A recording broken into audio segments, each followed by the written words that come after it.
Trustee Garvis.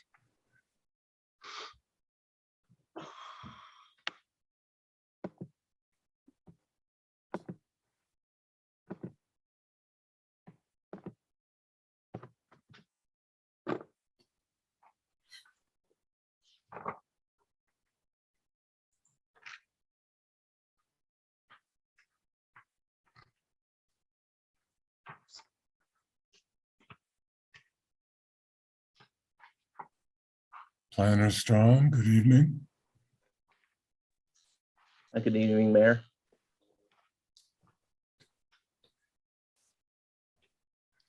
Have we heard anything from our other two trustees, Madam Clerk? Or Madam Administrator? No, sir, I haven't heard from anyone. There's Trustee Miller. We haven't heard from Kenyon yet.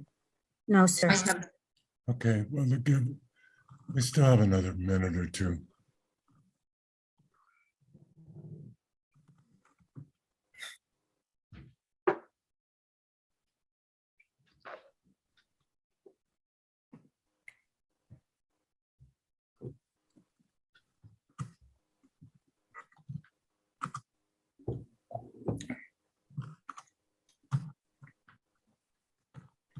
Well, the Lucky Lions event sure was fun. Ian Brighton's kid just was so fast.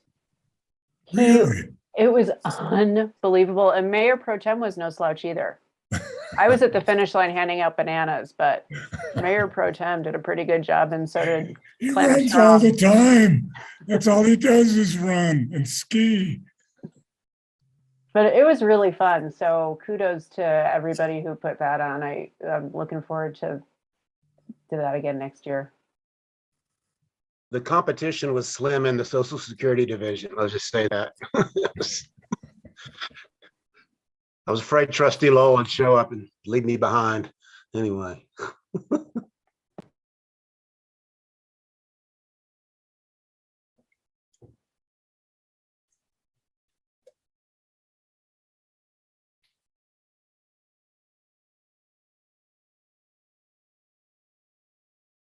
Trustee Miller dropped off.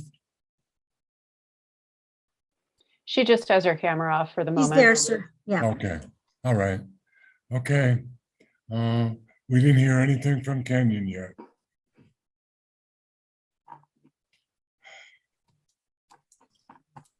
I will text him if you'd like me to.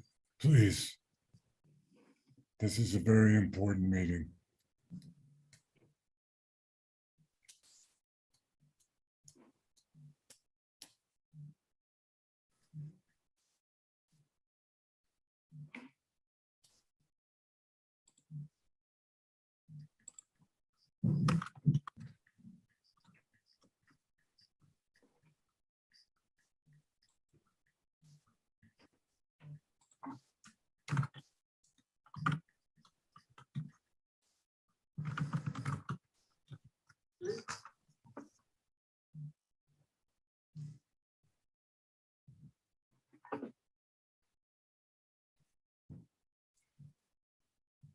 I'll call the meeting to order, and if Trustee Wah shows up, let the record reflect his attendance. I'll call the Tuesday, March 15th, 2022 Lions Board of Trustees special meeting to order.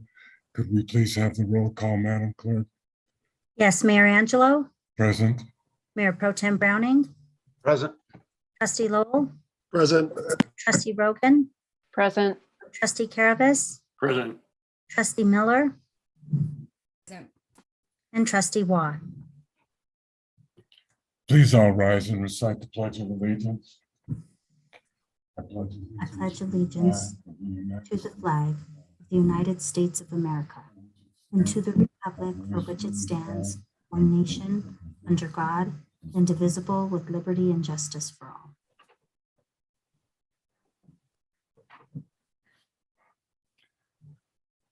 We do take our reflective moment of silence.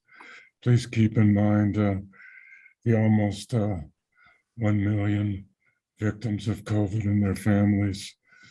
our neighbors in Superior and Louisville who were devastated by the fire, and the awesomely brave people of Ukraine.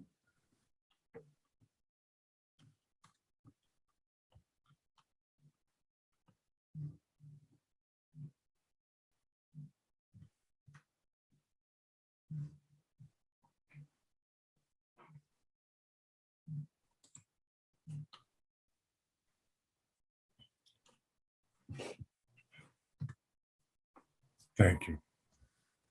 Do we have a motion to approve the agenda? So moved. Do we have a second? Second. Are there any items that any of the trustees wish to remove from the agenda at this time? Seeing none, I'll call for the vote. Madam Clerk? Mayor Angelo, Aye. Mayor Pro Tem Browning, Aye. Trustee Lowell, Aye. Trustee Miller, Okay. Trustee Caravas, Aye. and Trustee Rogan. Aye. The agenda is approved unanimously. Could you please read the first agenda item into the record, Madam Clerk? Yes, sir. The first item is the public hearing on Resolution 2022-23, a resolution of the Town of Lyons, Colorado, approving or denying an application submitted by Planet Bluegrass LLC for a conditional use amending an existing conceptual plan and related keynotes for 19680 North St. Vrain Drive, Planet Bluegrass Farm. Staff, in whichever order you wish to go, either counselor or planner Strom. Mayor, Trustee Miller would like to comment. Trustee Miller? I'd just like to disclose for the record that I have worked for Planet Bluegrass in the past and can remain unbiased in this discussion. Thank you, Trustee Miller. Continue, Excuse me, staff. Mayor Angelo. Yes. I'd like to disclose that I received an email from Steve Sims and I think Robert Breckenridge. I did not read it. It was received this morning. Further comments? Same here. I think Yeah. I didn't read it either. And I as well received both of those emails and stated that we were not allowed as trustees to discuss any quasi judicial matters. Any further comments? All right, proceed, staff. Sure. So good evening, Mayor and trustees. So I will just, because this is continued from late February, I'm going to just discuss my supplemental cover sheet that I added with some changes that have been made since the prior meeting. So based on the feedback from the board in February, Planet Bluegrass has revised the improvements and uses at the proposed site. Sorry, my dog in the background. So they've submitted a revised site plan for the farm site and red line and clean versions of the agreement. Touching briefly on, 1 second here, sorry about that.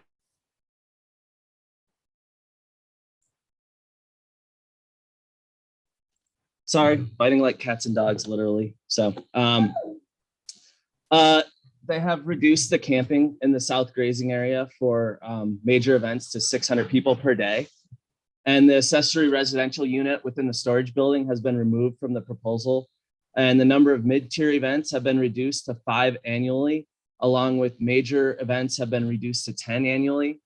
And additionally, the storage structures that have been relocated to improve the compliance with future floodplain development permitting. The applicants also provided a response to the Ecology Advisory Board's concerns for the impact to the south grazing area. This includes working with a certified ecologist who indicates there is likely not suitable, occupied, or federally designated critical habitat for the Preble's meadow jumping mouse. The applicant has an outstanding request for concurrence of this with the U.S. Fish and Wildlife Service. Additionally, the applicant engaged a wetland ecologist to delineate the wetland area to install a temporary wildlife permeable fence to reduce the impact to the area during events. From the prior meeting, concerns were raised regarding a restriction on the camping in the south grazing area, and commitments of record made by the applicant at that meeting. So the meeting minutes from the June 8th, 2017 annexation public hearing have been included for the trustees to review the discussion at that meeting. Regarding the impact and requirements for the town utilities of the proposal, Director Kaplan, along with the Utilities and Engineering Board, has reviewed the proposal and provided a memo to detail their interpretation of the code. Director Kaplan is on to, I believe he's on tonight, correct there. Aaron, if you would, that's all I have for my memo, if you want to speak briefly to the utilities portion. Sure. I thought I would make sure I had some documentation, since I know there were definitely some concerns there that everyone wanted to look into. I thought, for full disclosure, should mention my wife works for Planet Bluegrass, so I'm not any decision-making body. I don't think that has an effect, but just put it out there for the full disclosure. And I did try to put everything into the memo for everyone to read. Basically, I see it as there are 4 parts to the utilities, right? We have electric, water, and wastewater. Water consists of 2 parts, both the water that we get and the water rights to actually use that water. So I did want to review it a little bit in case that helps as we go through the rest of the meeting. Right, for electric, currently that area is serviced by Longmont. Electric is a little unique in that you don't just get to state who takes the electric. The service territories were determined in the past, and you have to work with the actual providers to try to make changes to that. So at this point, I guess I don't know for sure that they have electric from Longmont, but if they have electricity, it is from Longmont. I'm pretty positive that home has electricity, and so I would say it's Longmont's electricity. Otherwise, they don't have electricity there. So that's not going to change to Lions unless there's negotiations between Lions Power and Longmont Power. The other aspect then was the sewer concerns, right? It was mentioned the connection to the actual sewer system. That property is currently on a septic. So we could start with either the municipal code or with the annexation agreement. But in looking at the municipal code, I wanted to make sure it was emphasized exactly what that says, because there were some questions on that previously at the last meeting I heard. And just to point out, section 13-460B states existing private waste systems to be eliminated. The owner of any house, building, improvement, and this is the one that to me gets a little tricky. It says, or property used for human occupancy.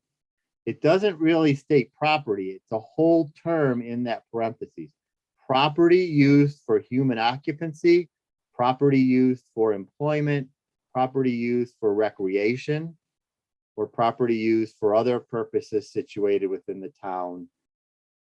And I interpret that to be a trailer, a tiny home, right? It really looks like in the code, they are talking about an actual structure, not just the land. So again, they could have eliminated all of that by just stating if the existing property is within 400 feet or becomes within 400 feet. The interpretation I see is when a structure is within 400 feet, then they must connect to the town's utility system. Now, if we go back to the annexation agreement in section 18, it does talk about the actual connection to the sewer system. And in that, it's actually deferred. And they word it, let me pull up, I have a lot of windows open here. In the annexation agreement, they do start to state in section 18 of that agreement, wastewater services will be provided to the property subject to the utility service extension policies set forth in chapter 13. So they reference that chapter where that previous item I read was. It then goes on to give terms and conditions. it mentions an easement agreement recorded in January of 2017. Again, those are terms and conditions, and we may need to get into that. But I thought prior to that, we should first understand if there's a need to connect to the town's wastewater. And it goes on to specifically say, will connect to the town's public wastewater line or main when it is located within 400 feet of the property. So here it mentions property, but property is capitalized because it has a specific definition back at the beginning of their agreement. And I also noted after property, there's a period, which shouldn't be there because the sentence actually continues. Will connect to the town's public wastewater line when it is located within 400 feet of the property in accordance with provisions of section 13-4-50B. Now the code was amended. We added another section. So it's actually 13-4-60B, which I just read. And really all of that starts to talk about when a structure is located within 400 feet. So I happen to note that in this agreement, when it was previously done, it's worded as though it will need to connect to the wastewater system when the property or structure, is what I would interpret it, becomes within 400 feet.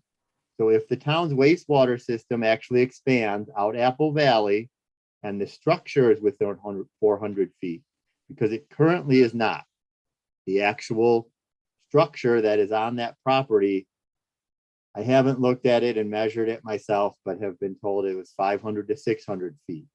And from the agreement previously, it sounded like it was accepted back then that the structure was not within that 400 feet. So that was what I saw as far as the actual wastewater connection. We then go on to water, the last of the three utilities.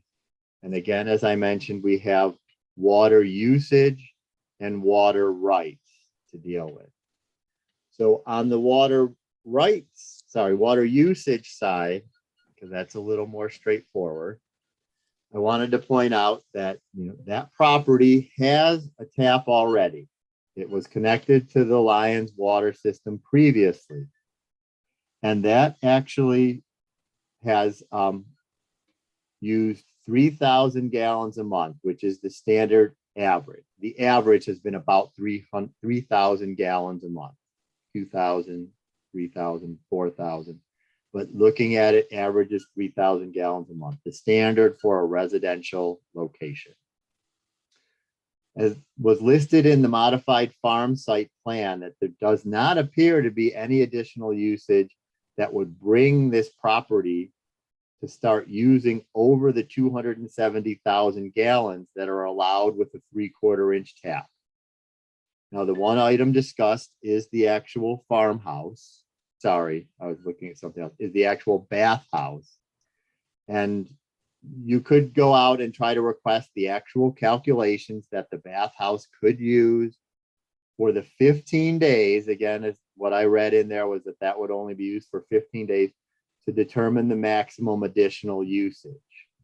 Looking at the Planet Bluegrass Ranch side, it doesn't show that the bathhouse usage there pushes them over the 270,000 gallons per year. Sorry if I didn't mention that. A 3/4 inch tap is allowed 270,000 gallons per year before the property, if they go over that, is required to upsize and start paying for and using a larger service connection or tap. But there's also code that we added. It's in the code, but it was buried down in the annexation and subdivision requirements regarding change of use, additional uses, how much is allowed for certain tap sizes. But last year there was ordinance 1098. Let me pull it up. Yes, ordinance 1098, where we did add specifically to the utility section, so it makes it clearer. Now, it has not been posted online because we only do that once a year. We get all of the ordinances from that year uploaded, and the new code is there for everyone to view. And this particular portion is not yet. So you might not find it if you go there, but ordinance 1098 did add in the restriction that the town shall have no responsibility to provide water in excess of the maximum gallons for the tap size. In this case, 270,000 gallons for a 3/4 inch tap. In the event the maximum number of gallons is exceeded, water service to the property shall be subject to penalties, liens, or termination unless additional shares are transferred to the town. It goes on for some more code about some fees that need to be paid and what needs to be done. But there is this provision there for any property that goes over the 270,000 gallons or whatever their usage is based on their tap size, should that happen in the future. And then the last portion was the water rights. So the water rights, again, let me switch back to some screens here. So with regard to the water rights dedication, right, the Utility and Engineering Board did look at that also. And in particular, if you go down to section 17-14-10, that's where it discusses the requirements. It's in the subdivision section, but if you go back to the annexation section of the code, it references this 17-14-10. And it mentions requirements for business, commercial, or industrial development. Now, this property is zoned commercial entertainment, CE, right? Yes, commercial entertainment. So there wasn't the surety that commercial entertainment would fall under this specific category because it's requirements for business, commercial, or industrial development. Now, under those, it's in the code that there shall be dedicated 1 acre-foot of water per acre of land that is annexed in. However, the board may at its discretion agree to accept the water at the time the property is subdivided. In addition, the additional water rights shall be required to be transferred to the town prior to the issuance of a building permit based upon the type of use to be developed, the tap size, or the potential consumption of water. So that's what's in the code for 17-14-10. So if this isn't in that specific classification, it seems slightly different than a standard commercial development. One could see this particular 1 acre-foot per acre of land being a concern if a commercial business park or something with large scale considerations were to be put in, or just as a protection. But the UEB did not see that as a need to protect the current water system, that volume of water. It was noted in the annexation agreement that the property owner was allowed to defer the dedication of water rights until future changes were made to the property. So that's what we're discussing now, is these future changes. And again, we can go back to the actual annexation agreement, and in section 19, there is a good bit of code. Again, I need to switch to the proper screen that talks about the water right dedication. And it could just say that the dedication, is in accordance with the procedures set forth in 17-14-10. But it does go on to say the dedication requirements for the property upon any subdivision of the property or future site plan submitted in accordance with section 16-3-220 shall be determined by calculating the water use demands for subdivision or development that is in strict accordance with the town water rights dedication as reviewed by and approved by the town engineer and town administrator.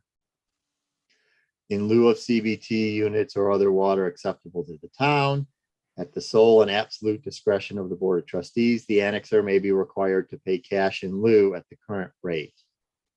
In addition, the town water dedication requirements, the annexer shall, as a condition of the town's approval for any major event, defined in the amendable letter of understanding attached as Exhibit C, provide the town with details related to the source and amount of water sufficient to control dust during events, parking, and the restoration of the property after a major event or minor event.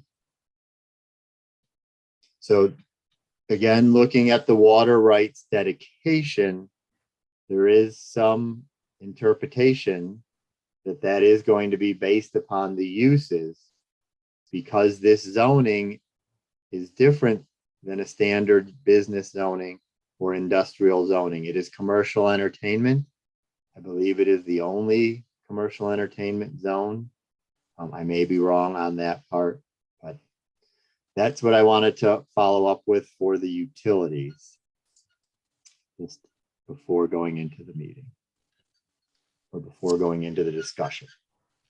Thanks, Aaron. So that concludes the staff report. And if so, the procedure, Brandon, would be now the applicant has an opportunity to, I guess, provide their presentation, and then we'll reopen public comment unless there are any. Okay, go ahead. I did have a question I received on process, procedural question I received over the weekend I wanted to address quickly. But to answer your question, Philip, I think the process is either, staff ends their presentation, we do questions for staff, or if the board would prefer the applicant give their presentation, then questions for either or.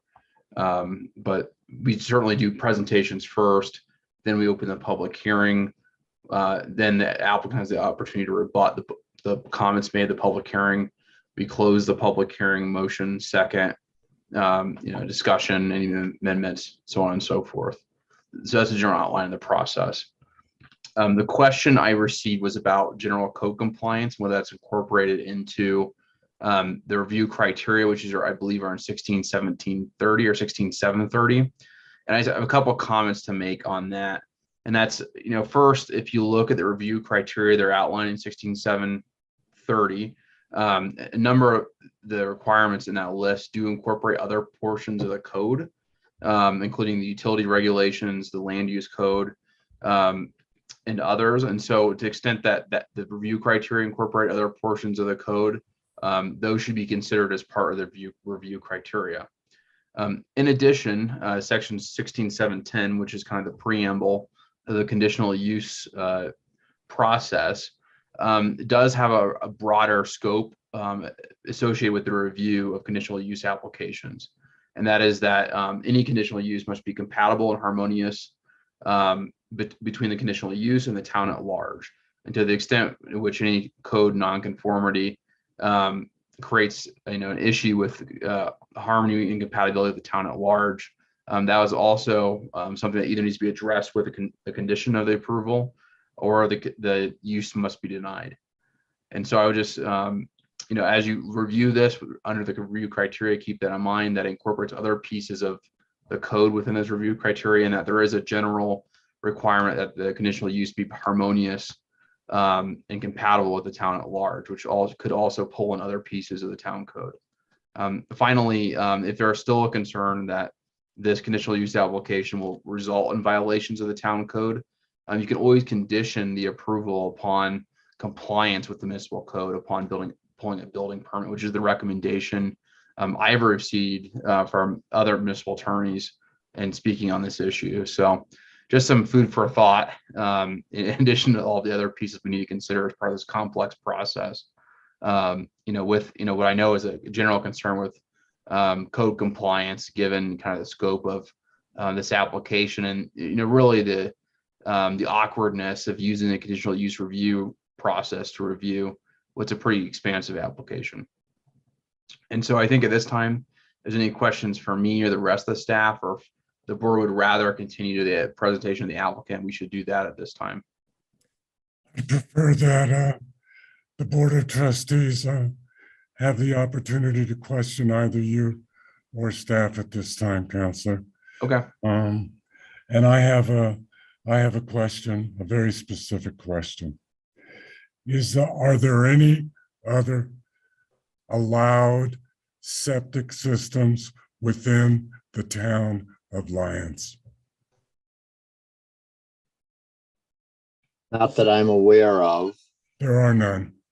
I can tell you, there are none. Actually, is Indian Lookout the town of Lyons? And that's septic systems. They're not on town sewer. Indian Lookout, where is that exactly?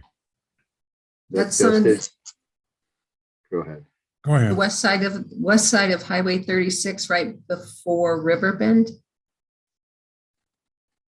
It's up where Lions Crest is. They are on septic. And they Doesn't, are in the town Yes, they are. administrator? Yes, doesn't Mr. Freisig also have a septic system? I mean, I think it was partially in the county and partially in the town, but the property that's in the town does not. It was the county portion that did. So there is one exception, excuse me. That whole street, there are a number of properties on there. Where? That whole street, Indian Lookout has 10 properties, maybe. I don't know the number. I haven't looked.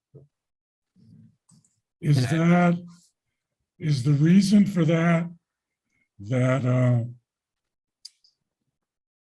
they are incapable of attaching to a sewer system? They're not within the 400 feet requirement when they annexed in.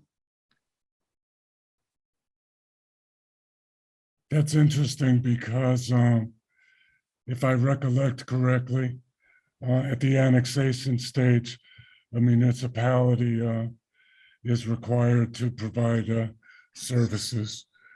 That's maybe the law has changed in that regard as well.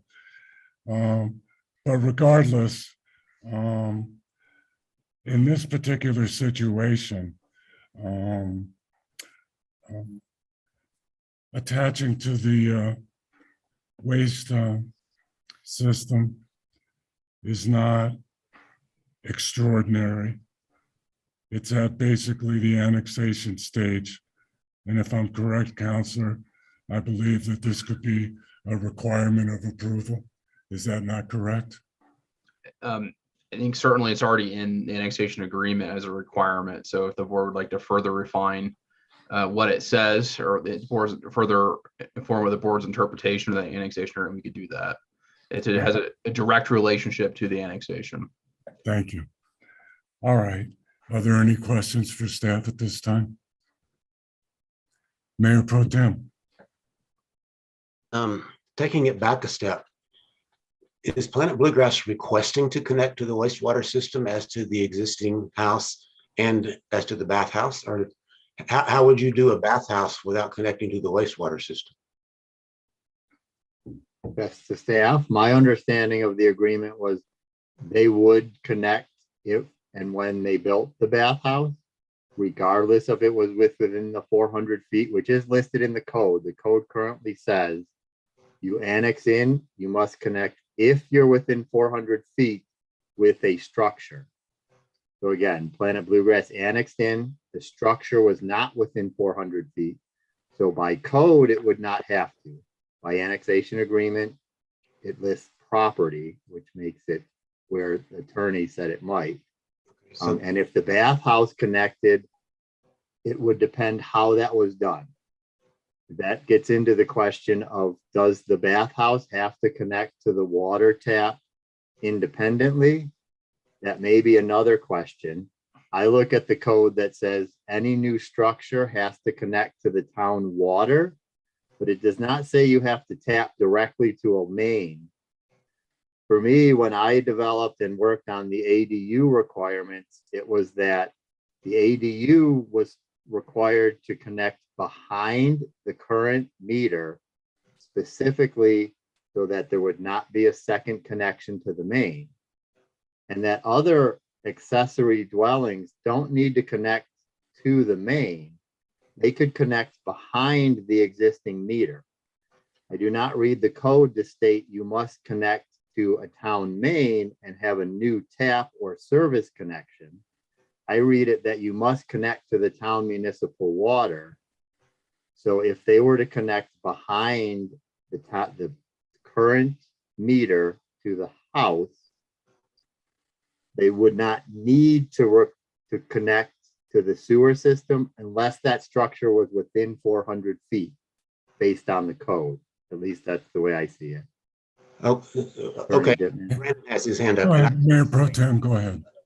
I would like to have Attorney Dittman review the language of section 13460B when it uses the term property within 400, used for other purposes within 400 feet, because I'll just say, Director Kaplan, I understand how you're interpreting that, but I do not agree with your interpretation, and I would like to ask the Attorney Dittman to give his opinion as an attorney. Counselor? Yeah, and I just make 2 points, regardless of, even if it didn't say it had to connect, you could always make that a condition of approval, one. And I think my read of the annexation agreement in particular, it's more expansive.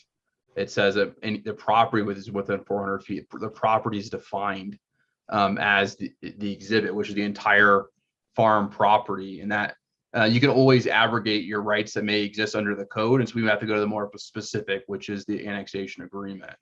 And so I think unless it's changed, I think as Planet Bluegrass may be requesting, I think we have to go with the more stricter of the two, which is the annexation agreement, which is 400 feet of the property. Thank you, Counselor. For the record, Madam Clerk, Trustee Waugh has joined us. Thank you. Further questions? Mayor Pro Tem. I had several. Go ahead, sir. So, yeah, I had further questions relating to wastewater connections, but Attorney Dittman has answered them to my satisfaction. I read both the code and the annexation agreement to refer to property, not just structures. And so I'll go with Attorney Dittman's interpretation without further questions in that regard. Now, as to water rights, dedication, and connection fees, neither the staff memos nor Planet Bluegrass's discussion of water rights and connections even mentioned sections 13.340 and sections 13.390 of the code. They went straight to section 17.14.10 that deals with annexations. But section 13.340 says that all new buildings and improvements shall be connected to the water system. And then it talks about tap fees, and it says the following tap fees for water service shall be collected on all new connections. And so the same term is basically used. New connections got to connect to the system, and new connections require a tap fee. So my question to any of the town staff, Director Kaplan or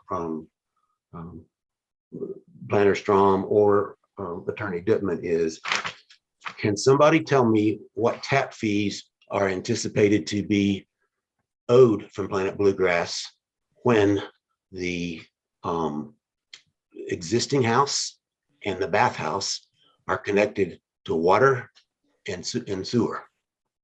So That the exist, been addressed anywhere. What fees are going to, what tap fees, first of all, are going to be owed?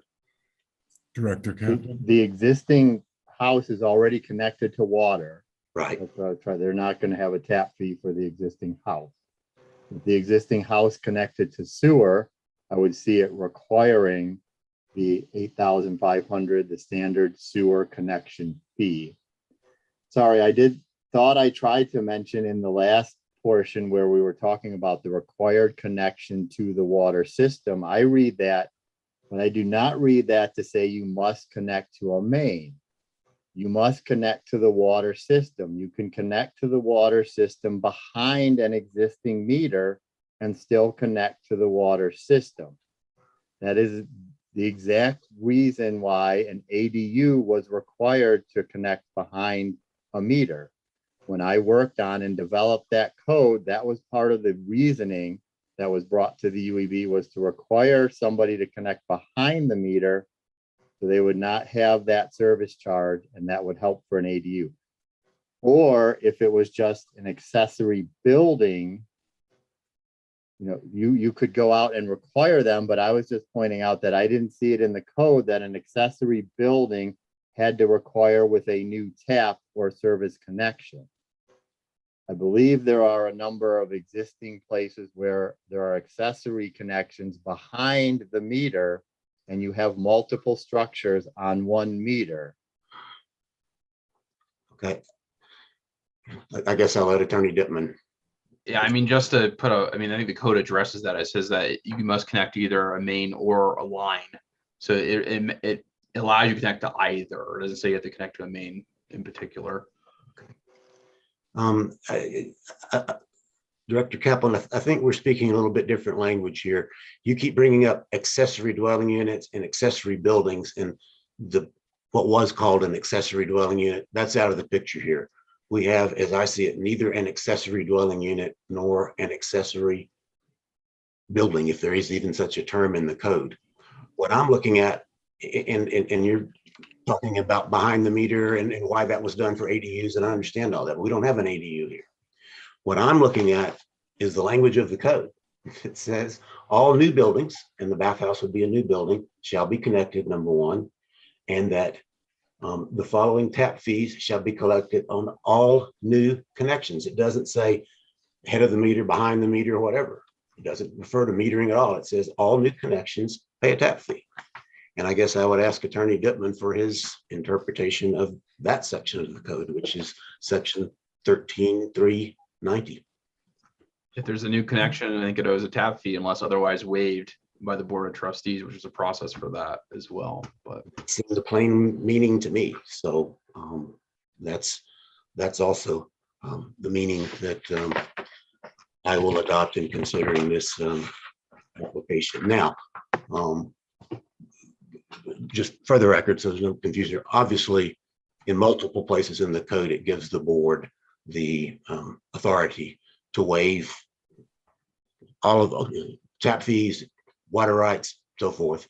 So I didn't want my questions to suggest that that wasn't there. Obviously, we have the ability to modify those even if the code requires it. And then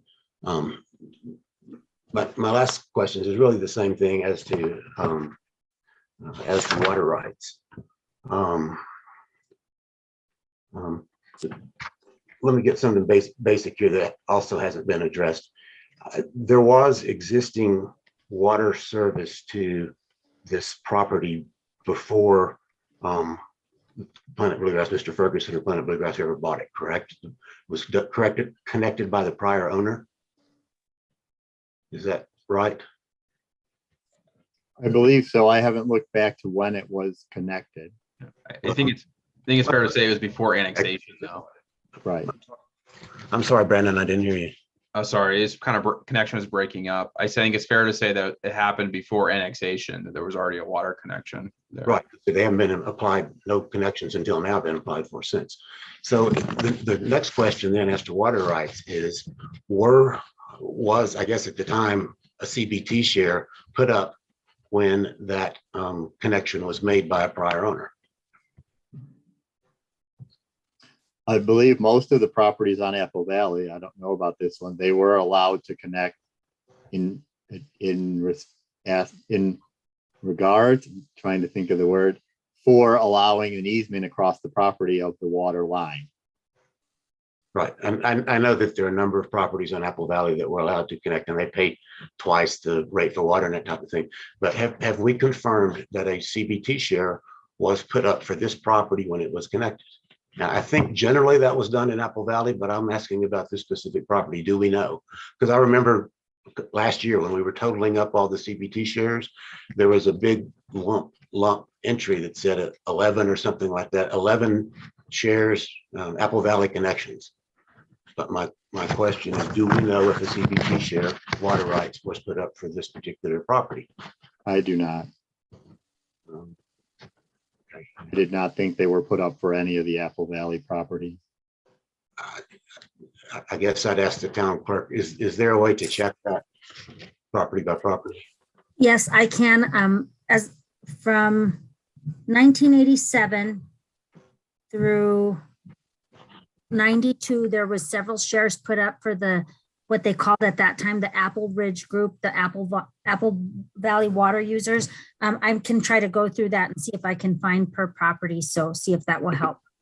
Okay, well, yeah, I'll defer any further questions on that till later because it makes a big difference whether this property put up a water share or not, because some of the assumptions about how many gallons they're entitled to and that sort of thing turn on that fact, whether there's a water share that was put up to the town for this. So I'll just defer those questions till later, Mayor, and Thank you. yield the floor for now. Are there any further questions? If not, it's an opportunity for the applicant comments. Thank you, Mayor. I'm Rosie Dennett. I'm the planning consultant for the applicant, Craig Ferguson. And with us tonight, we have Zach Tucker, the manager of Planet Bluegrass. We also have Justin Conrad, our attorney. And then also from out of state, we have Jerry Powell. I think he's online. He indicated he was able to get in. He is our wildlife biologist that we hired from Wildlife Specialties. He actually lives in Lyons. And then I guess I just have a couple comments and then I'm going to turn it over to Zach because he can answer some of these questions you've been asking. Regarding, I just wanted to let you know that, after our last meeting, we wanted to make sure we got the environmental consultants out on the property. We knew we wouldn't be able to get the letter back from the U.S. Fish and Wildlife in time on the Preble's Mouse, but we could at least get the analysis and you could see the letter. And so we hired Jerry to do that. He made the site visit. And then we also asked him once we got, recently we got another memo that was sent to staff by one of the ecology board members, I believe, asking further questions or making further comments about that. And so he also added another letter in response to that. So those are in your packet. And then we also hired Heather Houston, who is a wetland ecologist. She's with Birch Ecology, and that's actually here in town as well in Lyons. And she also came out and made a site visit. So I think I'll let Zach get into that a little bit since you have his cover letter and he addresses those things. And then also he can talk about the specific modifications that we made based on your comments and concerns at the last hearing. So Zach, you want to take it away? Mr. Tucker, sir. Thanks, Rosie. And yes, since we kind of went through the whole presentation at the last meeting, I'm just going to save you all from that and just kind of touch on just kind of the new things that have come about since that last meeting. So we really did kind of take to heart all the concerns that were voiced by the board members and some members of the public who got up to speak. And we hope that our new application here is really within a scope that can be supported by everyone. So let me go ahead and take you through all the changes that we've made. And I'm going to start with the accessory dwelling unit. As was previously noted by Mayor Pro Tem Browning, we've went ahead and removed that from our application. It was originally just meant to be an accessory unit, and I think we kind of started referring to it as an ADU, and unfortunately, we committed to that wording. And so instead of going through all of the work to figure that out, at this point, we're going to go ahead and just remove it from the application, noting that this also decreases our impacts in the south grazing area. So that kind of further should help with approving our most important use over there, which is the camping. Additionally, removing this at this time also reduces the amount of water that we intend to use to further support our findings that will be well within the current 3/4 inch tap on the property. Moving along to storage. First off, we have, after talking with town staff and the floodplain administrator, we did confirm that we're going to remove the existing storage containers and storage items from the floodway by April 15th, which was kind of the date that staff said that spring runoff would start to set in. And then we're going to have them out of the south grazing area entirely here as soon as we possibly can. It just requires a big trailer to actually pick them up versus just dragging them out of the floodway. So we're working closely with staff on that, and we'll make sure that we adhere to these deadlines. And so you can kind of see on the new site plan for the farm that we've shifted how the storage works a little bit. Most notably, we've moved the main storage area over to the north side of the river, kind of in the western corner of the property. It tucks in a really nice spot there under a hill that's invisible to the neighbors above us and the highway and any neighbors in Apple Valley. And additionally, it's out of the floodplain. So we're going to go ahead and shift the container storage over there. And we may look to transition that into a more permanent storage solution in the future. So we're requesting the flexibility for both. And then in the south grazing area, we're just keeping a real small structure permanent just in the floodway, or I'm sorry, just outside of the floodway. That could store a lawnmower or some implements related to anything over there. But you'll notice in our application that this storage structure is far smaller in footprint and in the maximum allowed sizes. So that sums up the storage. For mid-tier events, there was kind of some general concern brought up about the overall number of events that we were going to have and the number of high impact days. And so taking that into account, we wanted to start by giving back 2 major event days. And so just to make sure everyone's aware, a major event is 4,500 paid attendees and would allow camping on the south grazing area. We were at 10 of those originally until our 2021 agreements. So we're proposing that we go back to 10 and additionally cut down our request for mid-tier events from 10 to 5. So the net effect of this is an increase of 3 total high impact events, you could say, which are the events that utilize the farm and that have a lot of people and that the impacts might be more noticeable. So we think that's a nice reduction down from originally requesting 10 additional to now just requesting 3 additional and still kind of creating this concept of a mid-tier event, which is really important to us.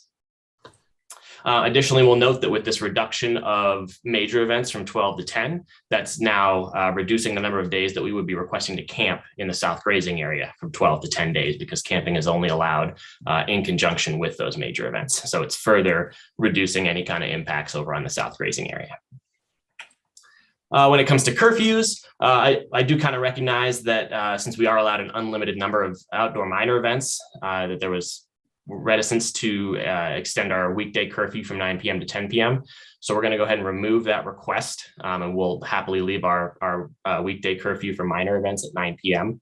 And only request that the weekday curfew for mid-tier events be switched to 10 p.m. And so that's only 5 total mid-tier events that would allow this curfew. And since major events already allow this curfew, it's only a net increase of 3 events that allow this curfew. And that's assuming that those mid-tier event days are taken on a weekday. So I know this is getting a little complicated, but it's more than likely we would use mid-tier event days on a weekend. So there's a pretty good chance that this curfew change doesn't have a major effect and certainly doesn't equal the total number of days that it's actually being approved for, since events are much more likely to be held on weekends. But we do think it's important to have this curfew extension because especially in the summertime, to get any kind of lights or anything like that in your events, you got to be able to go past 9 o'clock so that headliner show can have a light show.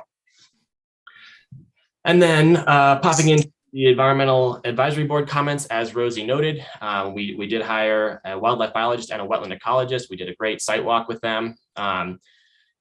Mr. Powell's letter is included in the packet, and I can just point out a couple things. He did note that a trapping survey was done in the area in 2000 for CDOT, and they did not find any evidence of the mouse. Additionally, the whole area was scoured by the floods in 2013. And then now there's a few factors that aren't in place to allow it to be a sufficient Preble's mouse habitat. First off, the vegetation isn't dense enough. It does have the water, but the vegetation that has come back since the flood isn't dense enough to support their habitat. And additionally, it's not connected to enough suitable habitat. So the property above and below the south grazing area property have manicured grass and don't have the habitat that is looked for to create a large enough contiguous habitat for it to be viewed as suitable. So I think those were important findings, and we appreciate that. And as we noted, there's no we're not going to be able to have the response from the U.S. Fish and Wildlife Service just because it takes a while, but it's very unusual for them to not concur, according to Mr. Powell. Furthermore, we walked the property with the wetland ecologist, Heather, and she was able to quickly identify kind of a rough boundary of what she saw the wetlands were, even with the plants in their current state of hibernation or because we're in winter still. And so a rough look kind of showed us that the boundary was almost where we had thought and had we been making our assumptions on for how much camping space we could have. And so she felt comfortable that she could come back in May, and when the plants are all in bloom, and easily outline the wetland for us, and that we could quickly put up like a T-stake and snow fence, temporary fence around it to make sure that it stays protected throughout our events. If you've ever tried to climb over snow fence, it is impossible to climb over. So even if someone had wanted to be in the wetlands for some reason, they would have a very, very difficult time getting in there. So we feel very comfortable with that. And Ms. Houston also pointed out that when you mark a wetland boundary using a plant designation like this, it tends to actually be larger than it would be if it was designated using the hydrology around the area, since a lot of plants can kind of grow on that cusp or be a sometimes wetland and sometimes not plant. So we're happy that we'll most likely be delineating a larger boundary than the actual wetland is in this case. And additionally, she was going to work with us on some sustainable management techniques for some of the non-native species that have plant species that have grown in here after the flood too, so we can help to further protect this area for all of us for many years to come. And then moving into the south grazing area camping request, we went ahead and reduced that down from 1,000 to 600. Our original intent was to, base it off of square footage and all, and what we felt like could fit in there based on other camping areas that we have. But our most important undertaking here is to rehome our campers from Riverbend, and I can understand wanting to place a more restrictive limit on that. So we think if we can get 600 campers in there, we'll be happy with that. And we think that's a more reasonable request for the Board of Trustees to approve. And then just a reminder, again, no public access to the south grazing area from Apple Valley Road, and we won't have any cars or vehicle access from there either. In terms of the past hearings for the annexation agreement in 2017, Philip noted that the minutes for these meetings were included in the packet, and we thoroughly reviewed them ourselves and weren't able to find any kind of commitments or claims that are divergent from what we're requesting in our current application. We felt like we were clear about a goal of evolving our use, especially when it comes to camping, and we certainly don't want we don't want it to come across that we were trying to make any changes or to do anything that we weren't. What's the best way to say this? We don't want it to seem like we're trying to change, I guess, what our originally agreed upon items are. So we felt like we were able to review that and find that we didn't see any kind of claims that were different from what we're planning today. And then finally, jumping into the water dedication and utilities questions that have kind of come up here. I appreciate Utility Director Kaplan and Attorney Dittman's summary of these items, and our kind of take with the sewer was that of course our request would be that we aren't required to connect the farmhouse at this time. It's been fine for the last 5 years, but we absolutely have no intention of building a bathhouse on a septic system. So our request would be that when the bathhouse is built, when we're already in there with machinery and laying utilities and things like that go ahead and be the trigger to connect everything to the sewer. And at that point, we can connect the house and the bathhouse all to the main sewer line at that point. And that may or may not line up with when the town is adding utilities closer or anything like that. But we think that's kind of a reasonable midpoint to take from this, and we just wanted to make sure it's clear that we're not trying to build a bathhouse on the existing septic system. And then again, we're just making our request that the Board of Trustees exercise its discretion to determine that there's a good reason to waive the requirement for us to dedicate water in this case. We really do think that the code doesn't consider our unique use.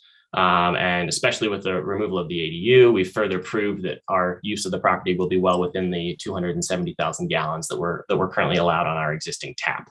But it is notable that we are requesting a small change to the annexation agreement to further clarify this in the future. So I put the wording in the cover letter as well, but really it's just changes it to say that the the requirement to dedicate water doesn't trigger until we make a change to the conceptual plan that is likely to increase the water use beyond what's currently being used by the existing tap. And the goal of this was really so that we don't have to have all these discussions again if we want to come back and request approval to build a new fence or a new, I don't know, or change a use slightly or something like that, just to make it easier and simpler for a future board or a future staff to figure this out and hopefully save them some time.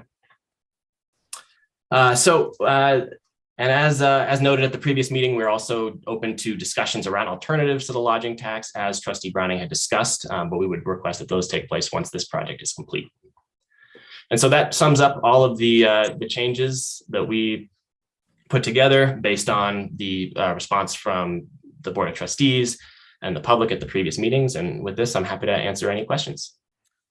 Are we going to get any presentation from the two environmental people tonight? Mayor, we were just anticipating that we would have Jerry available for questions, to answer questions. Heather, I don't believe is on. I don't think she Okay. was available. So Okay. we thought we would just have them answer questions. All right. I understand the concept of wanting to agree to the original annexation issues. However, what's come into the formula now are the mid-tier events, and they change the agreements that were made at the annexation process in regard to the farm substantially, because we haven't decided yet what we're going to allow in regard to attendance at mid-tier events, but the impact to the annexation agreements is substantial. So I just wanted that to be entered into the record. It's not like the original annexation agreement whatsoever, to be perfectly honest with you. We're talking about additional camping, we're talking about additional parking, and there was no concept of a mid-tier event at the time of the annexation. So it is changing substantially. May I respond to that? You may. I just wanted to note, I agree that what we're requesting is certainly an increase, but I don't think it's different than the original uses that were contemplated. So it was, we were requesting major events, which were approved. And so the concept of a mid-tier event, while it is new, is not a use in excess of what the major event use would be. It's smaller than what the major event use would be. And we request camping in a new location, but camping is something that we were, previously approved for and had applied for back in 2017. So I would agree that we're requesting more, but I don't think it's different from the original uses contemplated by the agreement. Okay. Any further questions? Mayor Pro Tem. Yes. First of all, let me say, Zach and Rosie as well, that I do appreciate the sincere effort to try to address concerns expressed by both the board and the public as well at the prior hearing in terms of the compromise and some of the changes you've made in here. And I think those are big steps in the right direction. My focus remains on utilities, and I have some questions relating to that. The first one is, in the annexation agreement, in paragraph 18, municipal services, it says that it has a waiver in there. It says annexor, Planet Bluegrass basically, shall not be required to pay the wastewater connection fee set forth in section 13.4 ADC of the LMC. I asked you at the last hearing, anybody know why that was in there? Because it's not common for the town to waive wastewater connection fees. It can be done, but it's not usual. And you said that was because at the time the annexation agreement was signed back in 2017, there wasn't any anticipated connection to the wastewater system in the foreseeable future there. But now this proposal includes a bathhouse that, as you said, when it's built, will need to be connected. And you said that whenever that's done, then there will also probably be a connection of the existing house if that's not done sooner. So my first question is, what becomes of that provision in the annexation agreement about annexor shall not be required to pay the wastewater connection fee?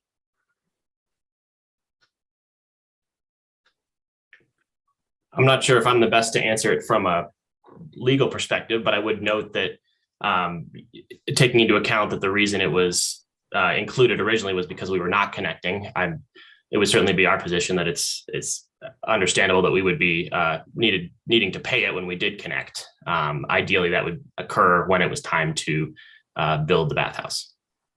Okay, yeah, I understand that timing is, as we talked about, could be an issue. But so if whatever time those things, the bathhouse and the existing house are connected to the wastewater system, it would be Planet Bluegrass's position that it would be required to pay wastewater connection fees as determined by the code at that whatever time that turns out to be. I'll let your attorney speak first here. I think that's a good question to ask for the applicant. I was going to ask for the applicant also. I mean, if that's the position, then you can confirm that.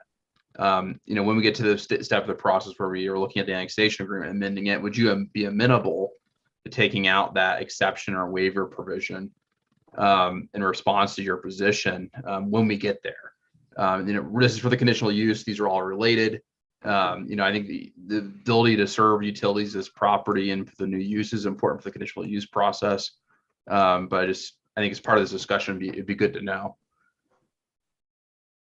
Yes, and we're good with that. I would look for maybe clarifying wording in there that says when it's time to connect or something like that, or when the actual sewer connection is made. Further questions? I do, but Utilities Director Kaplan had his hand up. I don't know if you wanted to add something there. Just to mention that in the agreement, it mentions this easement from 2017 that may need to be looked at in that regard. Yeah, that's mentioned further on in that sentence. My next questions also go to utilities. That's really my focus here, and got a couple of questions about things that were in the letter that you sent to the board explaining the changes. One sentence in there says, having to pay to dedicate additional water would make this proposal cost prohibitive. When you, in that sentence, were you talking about the, I guess what I would call the fallback or the standard provision that's in the code that says 1 acre foot of water per acre annexed? This is 28 acres, is that right? Roughly? Roughly. Property. So, I mean, if you read that literally, and if the board insisted on strict compliance with that, that would be 28 water shares. And obviously that would be a serious burden for anybody to bear. But when you were writing that about possibly making this proposal cost prohibitive, would it be cost prohibitive if the board should conclude that much less or many fewer, I guess, water shares had to be put up? For example, if we decided that 1 CBT share or the equivalent in Lake McIntosh shares had to be put up, a CBT share costs about $70,000 these days. A Lake McIntosh share costs about $10,000. If you had to buy 2 of those to make the equivalent, that'd be about $20,000. If the board should decide that Lake McIntosh shares were acceptable for this, would $20,000 one way or the other make this cost prohibitive? So the challenge really for us is that the change of use here doesn't create any new revenue for us, and in fact, it's more expense because of all the expense that we have to put in to build the infrastructure to meet this. So we're looking at the fences, the bridges, all this kind of stuff. So unfortunately, the project or the farm in general is a giant money pit for us to guarantee parking and camping. And so the reality is no, it's not feasible for us to pay more to pay for this water that we aren't needing. And that's the challenge that we're running into in this case. Even if that charge turned out to be around the $20,000 level, that would be cost prohibitive. Based on my current estimates, yes, I can take it back and review with the team. Okay, a related question and something you just said, and it was the second thing I was going to ask about in your letter, and you just repeated it. It said the requests relating to the farm do not create additional profits, but you can have up to 5 mid-tier events on the farm, and the total number of events would go from 12 to 15. So if you had 3 mid-tier events on the farm, as you've requested, 3 additional ones beyond the 12 total events you could have now, your capacity on those would be like 3,000 people. Correct. Right? Correct. So if you sold, so that 3 events, that's 3,000 people per event would be 9,000 potential ticket sales. And if you sold those for $50 an entry fee, wouldn't that be like $450,000 of additional revenue from using the farm? Additional revenue, potentially, in that I'm not going to dig into the math. Potentially, yes, on the revenue perspective. From a profit perspective, we look at the farm as its own entity. So the cost of operating the farm is at a great loss. So it's covered in the overall event because we rent the farm from the event. If that kind of loosely makes sense. So I do concede your point that the addition of events does create the opportunity for more revenue.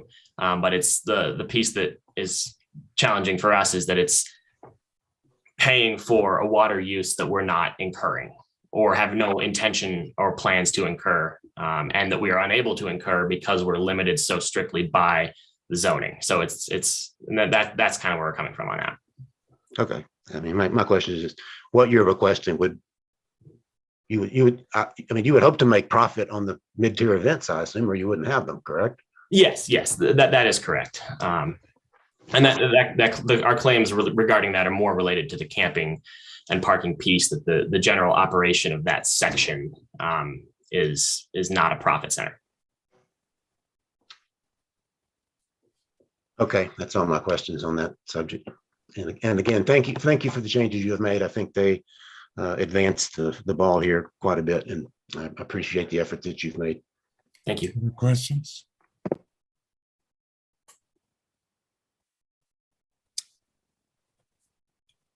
If not, I'll open the public hearing for public comment. Madam Clerk, help me out as you always do.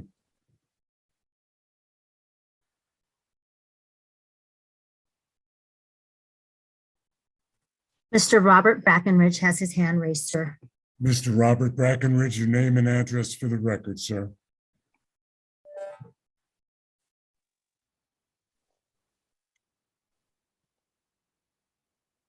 Yes, I'm Robert Brackenridge, 107 Bone Court, Town Alliance. Go ahead, sir. So I'm, as many of you know, I'm Vice Chair of the Ecology Advisory Board of Town of Lyons. EAB has earlier provided written and oral input on this matter. Can you hear me all right? Yes. Okay. What I will speak to here is regards just compliance with the Endangered Species Act. Since our joint input, however, Planet Bluegrass has provided some responses. EAB Chair Steve Sims and I have been in communication regarding their responses. The EAB itself will consider this matter at its next public meeting. I speak now only to represent the two of us. Just 2 items. First, we would like to make the board aware that not all of the Planet Bluegrass response agrees with the facts. For example, in their response, and I'm quoting from Mr. Taylor's document, Mr. Powell states that since there is no suitable occupied or federally designated critical habitat within Lyons for the Preble's mouse, the U.S. Fish and Wildlife Service does not require habitat assessments for any projects. In contrast, this is what George Sandwell, the point of contact for U.S. Fish and Wildlife in Lakewood, Colorado, wrote to me a few days ago. If there is intact habitat connected to occupied habitat, as there is in lions, the assumption is that the habitat is occupied. U.S. Fish and Wildlife knows that there is both occupied habitat and contiguous habitat in Town of Lyons. Also, Boulder County knows it and maps both habitat types in Town of Lyons. Occupied Preble's mouse habitat has been established in Town of Lyons river areas from trapping surveys. Its presence is not at all hypothetical. Colorado Parks and Wildlife also has itself mapped occupied habitat for this threatened species along Lyons floodplains. So the federal government knows it, the state knows it, the county knows it, but Planet Bluegrass now says to you that this is not so. Second, Planet Bluegrass has very recently taken the right and necessary action. It has submitted a request for concurrence to the U.S. Fish and Wildlife Service. Now, they may well require a biologist certified by Fish and Wildlife for Preble's mouse work to provide a survey. We can't predict what their response will be in advance. How long will a response take? When I wrote to U.S. Fish and Wildlife on this matter yesterday, I received 2 responses the same day. A quote, "We got a request for concurrence to a no effect determination directly from Jerry Powell for Planet Bluegrass. So I will be responding directly to them in the coming days. I do not have a clear picture of the scope of the proposal, so we'll be asking for more information from Jerry Powell." Also, he wrote, "I have reviewed the materials so far provided, and I am not convinced the area is not habitat for the Preble's mouse." In summary, Planet Bluegrass just a few days ago made application for the needed federal concurrence. Input back from Fish and Wildlife is promised, quote, "in the coming days." The Board of Trustees now has some options in this regard. It's really up to the board what you do with this, but one of them could be to defer final approval pending concurrence by the federal government. That is standard practice and the policy throughout Boulder County. In closing, EAB has not yet met to consider this new information. However, I believe that all of the EAB hope that the board will move very carefully on this Endangered Species Act issue. When I first wrote to Administrator Simonson about this, her response included these words: "We want to do what is right and do it well." All of us hope that the town and Planet Bluegrass can follow through on such aspirations. Thank you and best of luck in your deliberations. I believe our chair, Steve Sims, also may have him the opportunity if his hand is up. Thanks again. Thank you, sir. Would anybody else wish to address the Board of Trustees on this matter? Sir, Steve Sims does have his hand raised as well. Steve Sims, your name and address for the record, sir. Good evening. Can everyone hear me? Yes. My name is Steve Sims, 809 Fifth Avenue. And I would like to disclose that I also have a common property line with Planet Bluegrass on the upper Fifth Avenue. I'd like to say that I established the EAB right after the flood. It was a non-existent board and we got it approved with prior administrations. We did this to create consistency across the many contractors and boards that we knew would follow after the flood. It was just a longer term vision. The EAB just recently was as surprised as Victoria was when the information came back from the U.S. Fish and Wildlife Service about the concurrence. And, after all these years of building, rebuilding the river corridor and so forth, there's still more to learn. We're still trying to understand these federal laws. It would be great if the town had a natural resource dedicated position to help navigate that. And we as a board are trying to put that hat on, but it's a difficult challenge. After the Plant Bluegrass Careful's considerations and reassessment and their engagement with the U.S. Fish and Wildlife, we are wondering what their concurrence will be related to, and how Planet Bluegrass will respond and meet that concurrence. So we both are all, we as a board and you as a board are probably all wondering what the results are going to be at a federal level. Just a little bit of my background. I received my master's in ecology from CU 30 years ago, and I specialized in restoration ecology of wetland areas around this Front Range area. Then my career turned into IT and small business for the Town Alliance.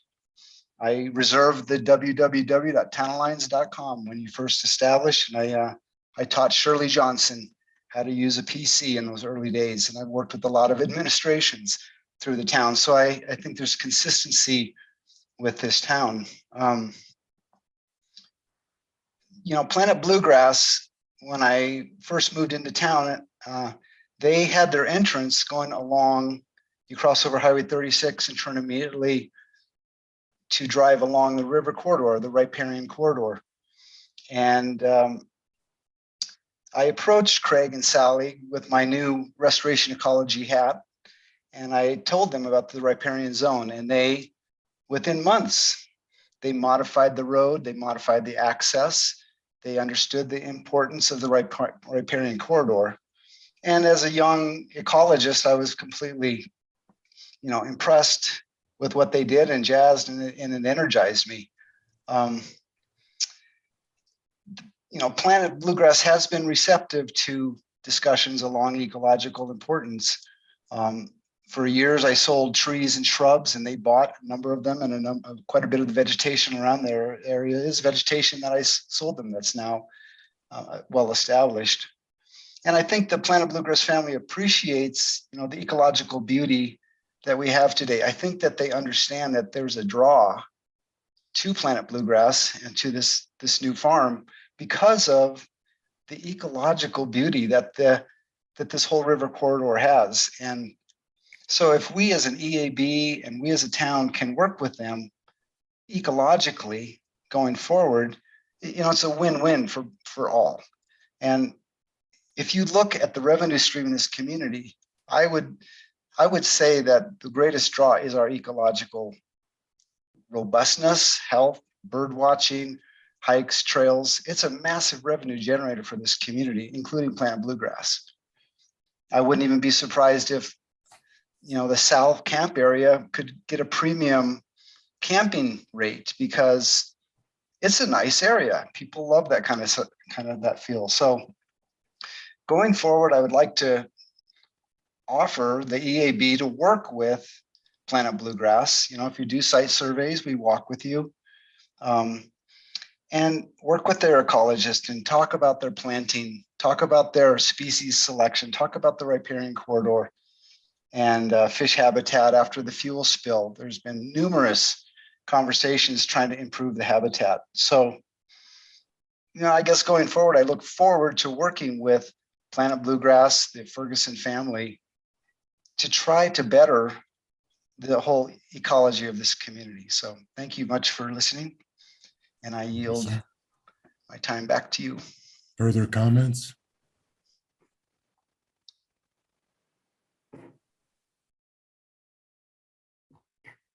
No, sir, I don't see anyone else with their hand raised. Hi, can you hear me? Okay. Oh, Hi, this name- is Jerry. Your Jerry name and Powell. address for the record, please. PO 107 Longs Peak Drive, Lyons, Colorado, 80540. And your name, sir? Gerald Powell, Jerry Powell. Thank you. I wanted to say first off, thank you to everybody and thank you to the Ecology Board for bringing up these points and for all the fine work that you've done around town over the years. There was a question as to qualifications for biologists to do these type of surveys. To do habitat assessments for Fish and Wildlife Service, you have to be approved. I'm sorry to interrupt, but Mr. Powell, are you working for the applicant? Yes. Okay, so the applicant's gonna have a chance to respond after the. Oh, public okay. comment. All right. So Well, I think we should, I'll cool my heels then. yeah, since you work for the applicant, it's probably we should wait until and see if there's any other public comment, and then the Sure. applicant will have a chance to respond. Perfect. Thank you. Are there any other public comments? Madam Clerk? No, sir, I don't see anyone wishing to speak. I'll close the public hearing. And Counselor, open it up for discussion. Is that right? I thought we had to have a motion first. No, sir, we're at the point where the applicant has a chance to respond to the public comment. The applicant can respond at this time. If you'd like Correct. to state your name and address for the record again, sir. Or Okay. Can if you hear me Rosie wants to again? kick it off, Yes. or they want to do it. Yes. Go ahead, sir. Okay. Jerry Powell, 107 Longs Peak Drive, Lyons. I am the wildlife biologist. I have a master's in wildlife biology. I've been practicing as a wildlife biologist since 1990. And I was also the state T&E, Threatened and Endangered Species Program Manager for a number of years for the Department of Transportation. Section 7 Consultation Endangered Species Act was my business day in and day out. I do hold, in order to do a habitat assessment, you have to be approved by the U.S. Fish and Wildlife Service, and you have to have a federal permit. I have those approvals and permits. I've also continued for the last 12 years to work with CDOT Region 2, managing all their Preble habitats and including the creation of a conservation bank for them. So I've got a little experience with Prebles and habitat. And mowed lands that don't offer, like our parks, Planet Bluegrass, for instance, they don't have Preble's habitat. And Fish and Wildlife, those maps and things are probably archaic since the flood. Some of these agencies might not have been able to get out. That is not habitat. You will not find a Preble's habitat anywhere in that kind of land. So downstream, there's no suitable habitat. Upstream, there's similar conditions. Again, I trapped that area personally for the state, and the habitat was decent. That's why we trapped it. I did a habitat assessment, said we need to trap this. We caught no Prebles. We caught very few species. We caught 3 different species and few individuals of those species. Since then, we've had the flood. It scoured it. There is not the plant community present. Fish and Wildlife, I'm glad that they requested more information. That's what they do on these habitat assessments. If they feel like they don't agree, then they can ask for a trapping survey. I've done trapping surveys throughout the Front Range of Colorado for Prebles. Never have I seen anybody trap anything like that. So I feel confident that there are not Prebles there. If they were there, I would have said so, and I would have said right away to the client, we need to do a trapping survey. We need to get in touch with, well, if I would have thought suitable habitat, I would have said, we need to do a trapping survey. We need to get in touch with Fish and Wildlife and let them know what the results are, et cetera. But that's where it stands, and that's my professional opinion. And if the town wants to pay somebody to do a lot of habitat assessments throughout the town on their properties, I'd be glad to do that.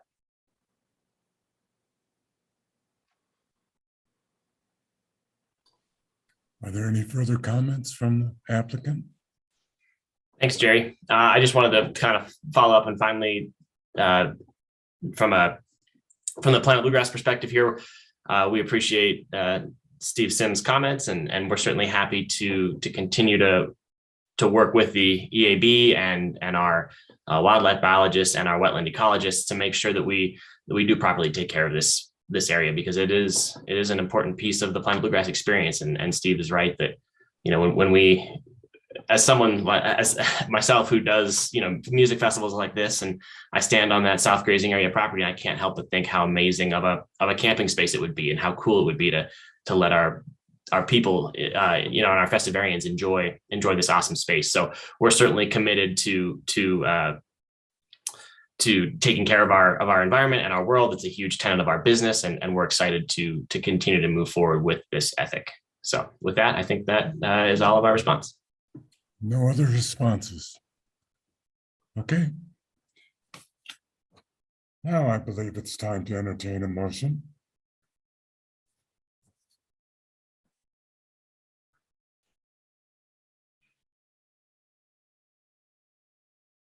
Mayor Pro Tem?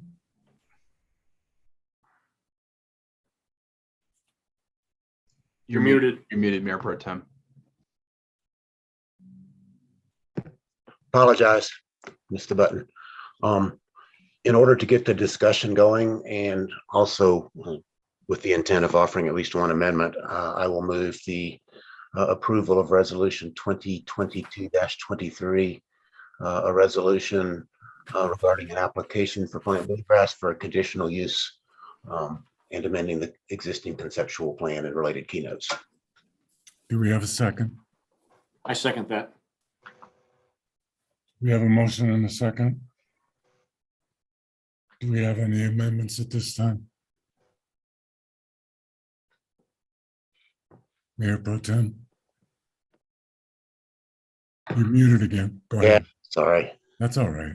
Slow on the trigger tonight.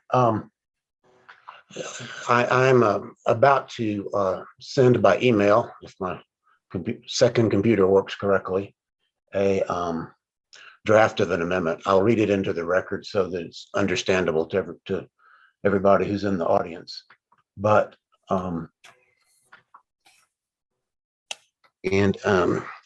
you know, back in the olden days, so I'm going to make an amendment motion in a minute.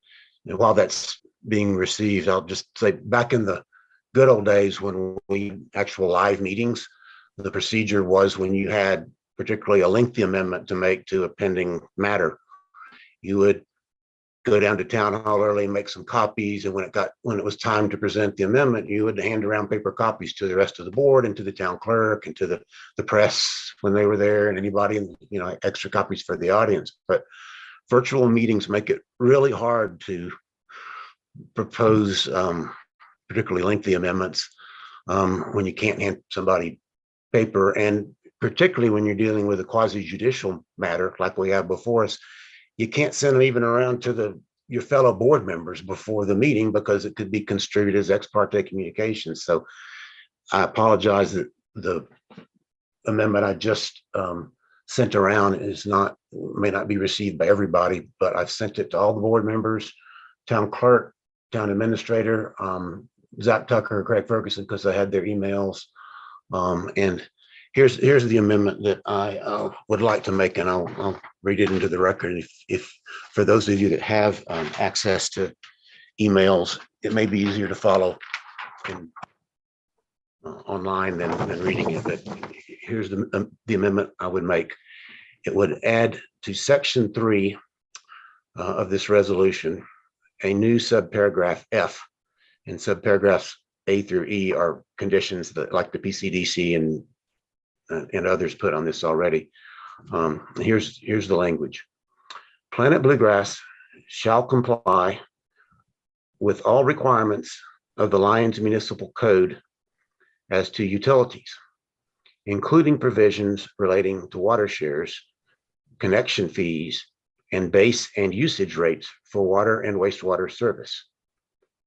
Prior to issuance of any building permit relating to Planet Bluegrass's conditional use application or related documents, the Board of Trustees, after receiving advice from town staff and the Utilities and Engineering Board, shall, number 1, determine water share requirements. Number 2, confirm the types and amounts of connection tap fees to be paid for all new utility connections. And number 3, confirm base and usage rates for water and wastewater service. So that's my motion. And if there's a second, I will kind of explain what I'm trying to do here. I'll second that. We have a motion and second. Mayor Pro Tem? Okay. And Attorney Dittman earlier discussed the question of whether one of the requirements for approving a conditional use request should be compliance with the code. And his advice was, yes, any conditional use approval should be considered, any conditional use application that's approved should be consistent with the code, what's done in the rest of the town. And this is an attempt to put that advice into action. What this is basically doing is specifically conditioning the approval of this conditional use on compliance with the utility code. And it sets kind of a timetable of, or a deadline, I should say, of when these determinations would have to be made as to whether what they want to do complies with the utility code, as to water shares, as to connection fees, and as to rates. So that's the basis of it. I also want to fully disclose what I have in mind doing later, because this amendment relates to that. If this conditional use request is approved containing this condition as reflected in this amendment, that approval of this conditional use request would remove the quasi-judicial aspect of this package of things that we have in front of us. It has been extremely frustrating to me, and I know to other board members, that we have things like complicated utilities interpretations of the code, but until this meeting in the primary, we can't even talk about them with town staff. We can't talk about them with the town attorney. We can't talk about them with the applicant. We can't talk about them with the UEB, because those could be considered ex parte contacts. So if we approve this conditional use part of the overall package, that prohibition goes away. And it allows board members, if we wish, to discuss with all those sources of information these utility issues and potentially other things like the ecological issues that were just discussed. It's my opinion that if we'd been able to do that all along, which we couldn't because the way the agreements existed, this had to be treated as a quasi-judicial matter. I think all these issues would have been discussed, hashed out, and resolved at this point, and we wouldn't have to be asking questions at the same time we're trying to vote on this. For me personally, as indicated to Mr. Tucker, I'm impressed with Planet Bluegrass's willingness to compromise both before the PCDC and now, and cut back on what they originally requested, in particular, substantially reduce use of what they call the South Grazing area. And I, for one, am prepared to support the revised package if the utilities questions can be resolved. Why are the utilities questions so important? Why would I condition my vote on the overall package on utilities questions? And the answer to that is, I've learned from experience. When I joined the Board of Trustees in 2018, that board inherited some very difficult, controversial, acrimonious matters from prior boards. They concerned the Riverbend development. There was, right after we all took office that term, there was a extended, protracted appeal that first was heard at the administrative level and then went to the Board of Trustees. And what did it relate to? Base rates for sewer service, because sewer service was being added to that property. And essentially what happened when the agreement was reached with the Board of Trustees approving that development, it got done on very, very short notice. The board actually got the final version of that agreement on the afternoon of the meeting that they approved it. There was essentially no public hearing, no public input, no coverage in the press. And what it did as to sewer base rates was basically say, we're going to kick that can down the road and we're going to leave it up to staff to determine that. Well, guess what happened? The staff, the town engineer made an initial determination. The development, Riverbend didn't like it. The engineer revised his initial determination. Riverbend still didn't like it, and this very protracted appeal resulted. There was also some unclear or missing provision on water shares, which is something we've also talked about today. That agreement said that Riverbend was going to put up a water share, but unfortunately it never said when they would have to be put up. 3 years later, As the statute of limitations was about to expire on potentially enforcing that, the town had no choice essentially but to file suit to try to enforce that requirement. Riverbend countersued. My recollection is we spent about $20,000 in attorney's fees on that lawsuit. And what I learned from all that is, number one, be careful. Don't get in a hurry just because pressing matters seem to require something to get done right away. And number two, utility issues are important. And it's not a good way to try to solve utility issues by just saying, we'll let staff figure this out in the building permit process. The board needs to decide these things up front. And I don't intend to repeat what happened with regard to that development. This is a major development. Geographically, this is the largest undeveloped area in Lyons. And I think it's important enough. And this is an area also we had a vote on annexing, and it had things in the annexation agreement, as we talked about, that actually kind of appeared to waive, utility connection fees. In my opinion, we need to work that stuff out before we give final approval to this agreement. And if we go ahead and approve this part of it, the conditional use part of it, then we're free to try to sit down and discuss things with staff, with the UEB, with the applicant. And I have a fair degree of confidence, because we've worked things out with Planet Bluegrass before that were difficult, that we can get there and nail down these open utility issues if we can just talk to them, which we haven't been able to do, and exchange information with the UEB and town attorney and that sort of thing. So I offer this amendment to specifically add a condition to the conditional use approval. And with this amendment, I'm prepared to support the conditional use request. I'm not prepared to support the overall package yet until we have a chance to see if we can resolve the utility issues. But for this specific amendment, it's simply to add the condition that Attorney Dittman suggested we could do, which is specifically condition approval of this request and this resolution on compliance with the town utility code. Any further comments? If there are none, we'll vote on the amendment as stated by the Mayor Pro Tem. Madam Clerk.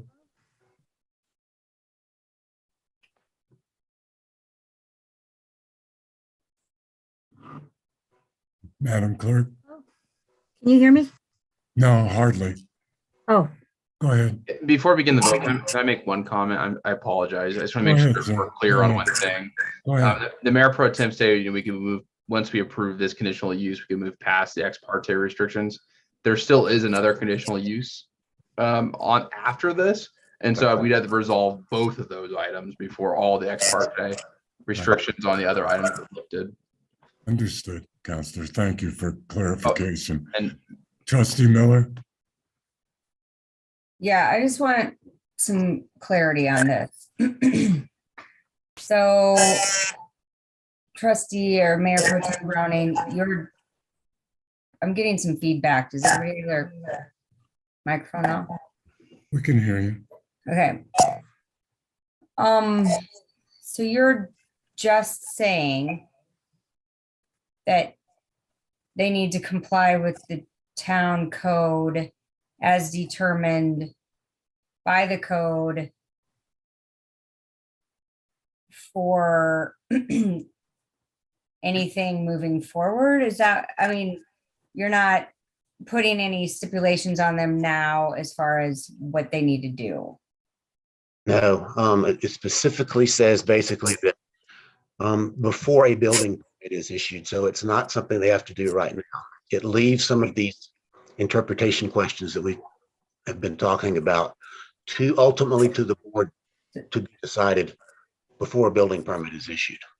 Okay. And it specifically mentions consulting with the UEB, because the process here is such that normally the issuance of the building permit, the board doesn't normally get involved in that. Sure. And neither does specifically the UEB, although staff can always check with the UEB. So I'm not trying to add any requirements that aren't in the code, and I'm not trying to resolve any potential differences of interpretation in the code. It's basically saying, let's go ahead if this is in there, approve the conditional use review, and then let's start some discussions and see if we can resolve these. Maybe this board can do it, maybe the next board will have to do it. But it gets us to the stage we can talk about it with them, and it basically says to clear up any uncertainty that however the code is ultimately interpreted, they're going to have to comply with it. Counselor? Well, I would just note for maybe Trustee Miller's understanding that the way I understand the amendment is that it only applies to things that require a building permit. So new buildings, there's things in the conditional use that don't require a building permit and the other documents like camping. Right. So prior to pulling a building permit for those new buildings, there'd have to be a determination of what the utility requirements are by the Board of Trustees. Okay. Planner Strom, you had your hand up. Yeah, I was just gonna note, and in the prior staff, can you hear me? Sorry. Barely. Can you turn your volume up? Can you turn your volume up, sir? Let me, here, is that better? Yeah. Yes. Okay, great. In the prior cover sheet, there are conditions of approval that were recommended by staff and the PCDC. That's in the 223 packet, and just wanted to add that reminder in. We didn't add it to just keep it clarify for this meeting, but it's there. So just would add those. Thank you, sir. Any further comments? Questions? If not, I'll call for the vote, Madam Clerk. Mayor Angelo, Aye. Mayor Pro Tem Browning, Aye. Trustee Lowell, Aye. Trustee Caravas, Aye. Trustee Rogan, Aye. Trustee Waugh, Aye. and Trustee Miller. Yay. The amendment passes unanimously. Are there any further amendments? Trustee Lowell. Thank you, Mayor. I'd like to make a motion in the 2017 farm keynotes to the conceptual plan for Planet Bluegrass Farm annexation under numerical keynote 5, South Grazing Area, Wetlands, parenthetically 2.8 acres. Leave the entire keynote unchanged from the original. That's an amendment. Yes. Okay.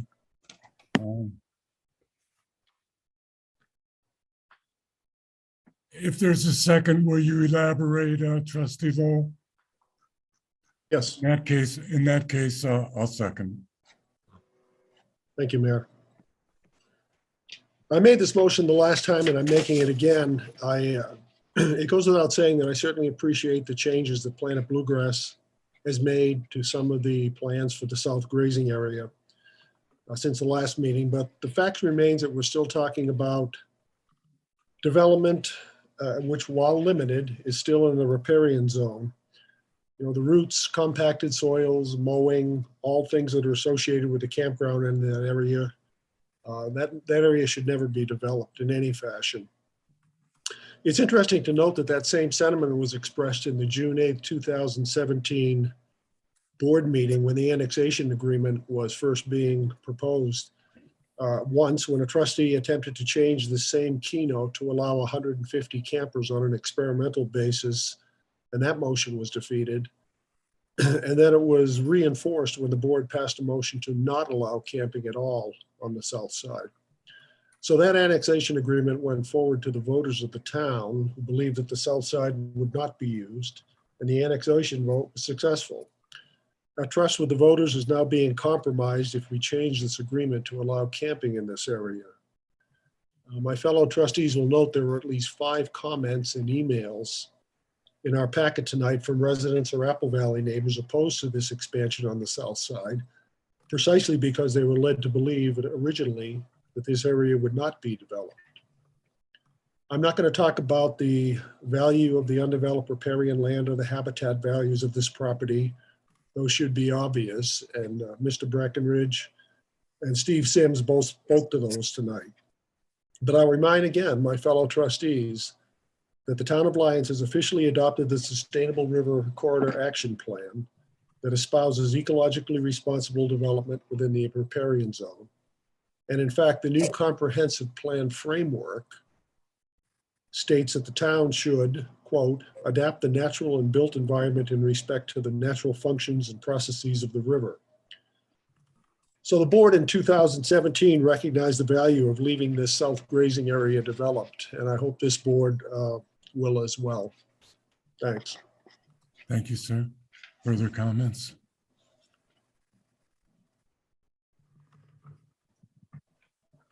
I'll make one.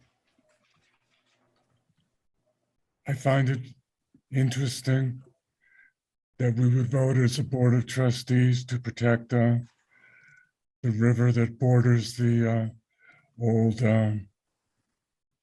water plant.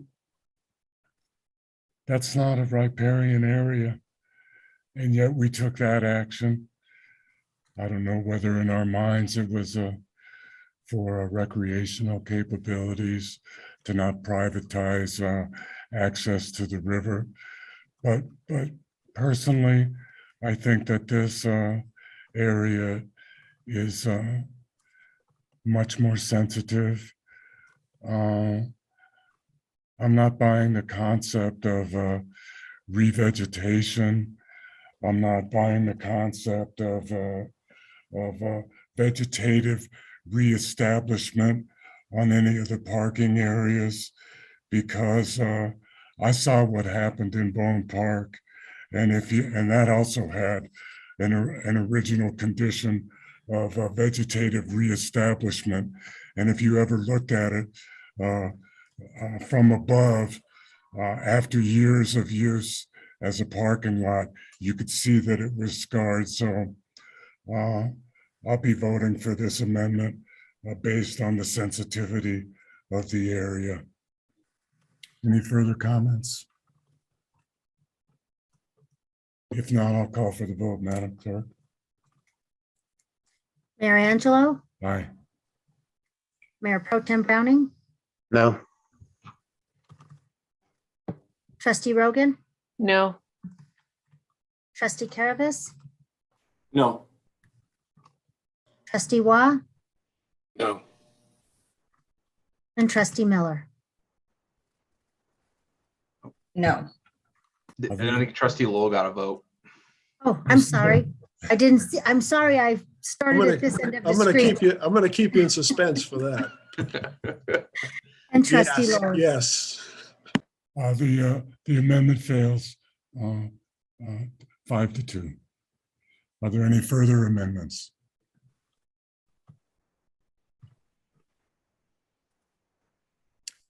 Seeing none, we'll vote on Resolution 2022-23 as amended.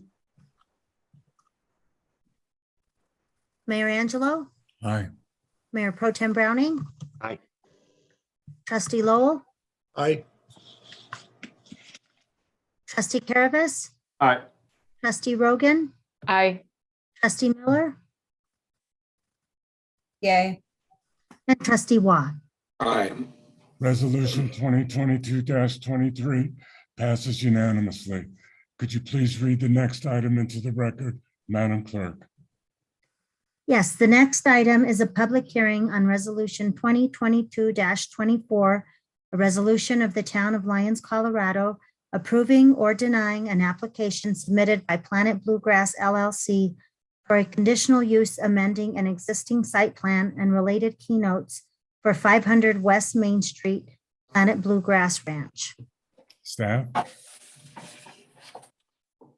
Hello. I guess this is interesting. I guess in the interest of time, I could just, since we have been discussing really the ranch and the farm combined in our conversations previously at the prior meeting and continued, that staff has reviewed the conditional use application for LMC section 16730 for the criteria, and found it meets all of the criteria, along with the Planning and Community Development Commission as well, who had approved this in a prior PCDC resolution that's included in the packet.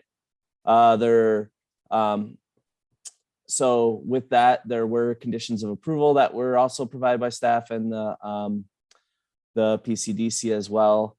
And with that, I'd be happy to turn it over to the applicant. I don't, unless there are any questions or the board would like a further presentation, I'd be happy to jump into that. I'm just trying to talk in the interest of time and because we've been Counselor, do talking you have about this. anything to add?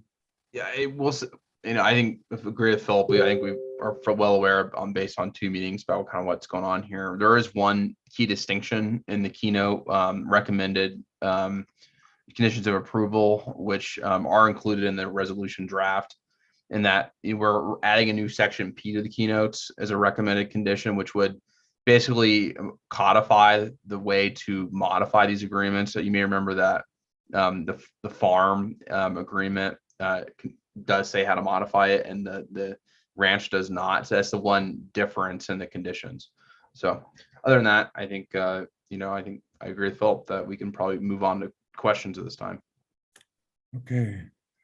Are there any questions by the board? Trustee Lowe. Yeah, I'm a little confused here.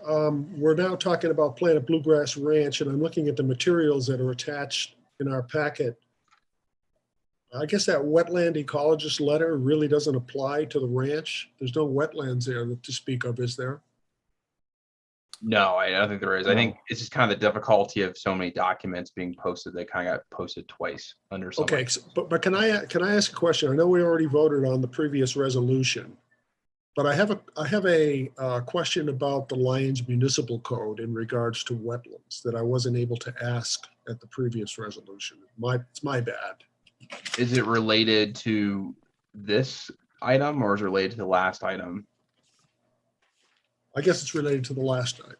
Okay, so it may be something we probably want to take offline then, because this is a public hearing for this item. Okay. So if you have a question concerning municipal code compliance, we can probably talk about it after tonight's meeting. If there's no wetlands on the ranch, then it's not applicable. Okay. It may also come up on, the ALU, if it's applicable to the ALU for the wetland, for the farm property, may be applicable there. So You'll have an opportunity later in the evening, Trustee Lowe. Any additional comments by the Board of Trustees? Questions? Excuse me. Then we'll recognize the applicant for any additional comments at this time. Thank you, Mayor. I don't think we plan to make any additional comments. I think we've given the presentation at the last meeting for both. So Okay. yeah, we'll just be available for questions. Okay. This is a public hearing. I'll call the public hearing to order and ask if there are any individuals that wish to address the Board of Trustees at this time.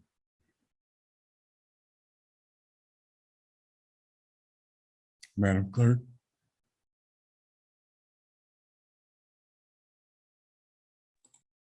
No, sir, I don't see anyone with their hand raised. Thank you very much. I'll close the public hearing and entertain a motion.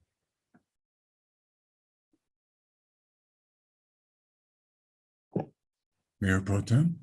I move the adoption of resolution 2022-24. That's hard to say. A resolution of the Town of Lyons approving an application submitted by Planet Bluegrass for conditional use, amending an existing site plan and related keynotes for 500 West Main Street, the Planet Bluegrass Ranch. Do we have a second? I'll second that. Discussion? Mayor Pro Tem. As Attorney Dittman indicated on the prior resolution, this is also a quasi-judicial matter, and if this is approved along with the last one, that will remove the overall package from quasi-judicial status and remove the ex parte communications restriction. So I am also going to be in favor of this, still subject to on the overall package, figuring out the utility issues.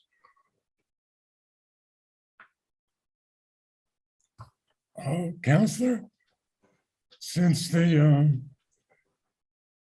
last ordinance that will be um,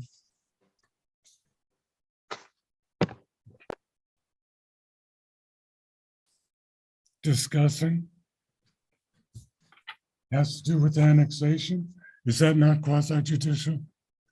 It's not, that's not a land use decision. It's an agreement between the town and the developer. So it doesn't have the same land use due process considerations as this matter has. It still has public hearing requirements. I understand that. Yeah. I just wanted to get that straight in my mind, just to make absolutely sure. Yeah, it's confusing. I understand. Oh, it's so confusing. Any other discussion or comments? Counselor? Administrator Simonson has her hand raised. Administrator Simonson, I didn't see it. I'm sorry. No, that's fine. Thank you.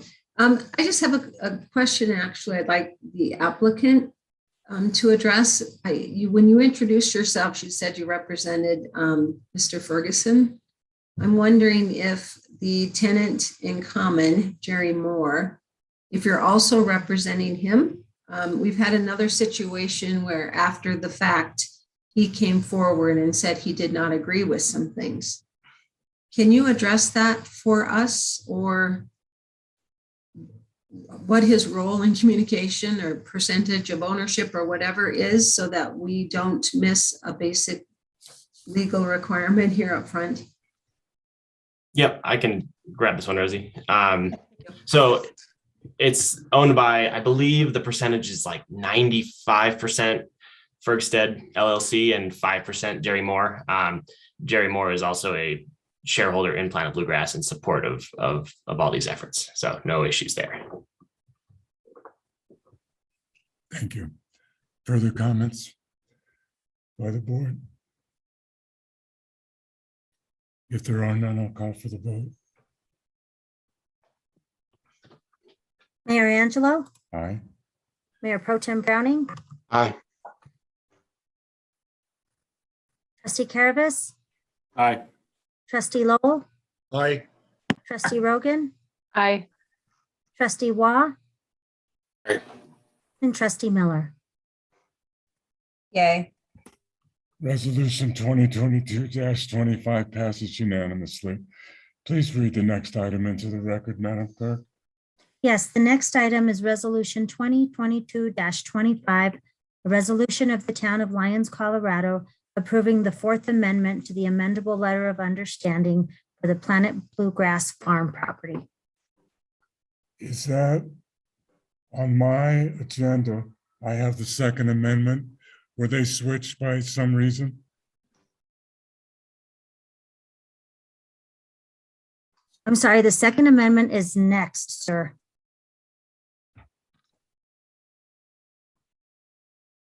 Okay. And what number is this resolution? Resolution 2022-25. Oh, thank you. All right. Okay. Okay. Staff. Logan, so yeah, just keeping this brief, the amendable letter of understanding is a requirement of the CE1 zoning and, has the associated keynotes as well in it. And they follow the proposal that we've discussed previously. And I will, that's all I have for staff presentation and open for any questions. Counselor, is there anything to add? I don't think so. The only thing I'm having, there's a lot of items on the agenda. I'm looking for the farm ALUs being in the agenda on the online agenda, which I'm not seeing, but it could be because there's so many items. Is everyone seeing the farm ALU in the online agenda? Okay. I'm seeing only the ranch. I'm only seeing the ranch too.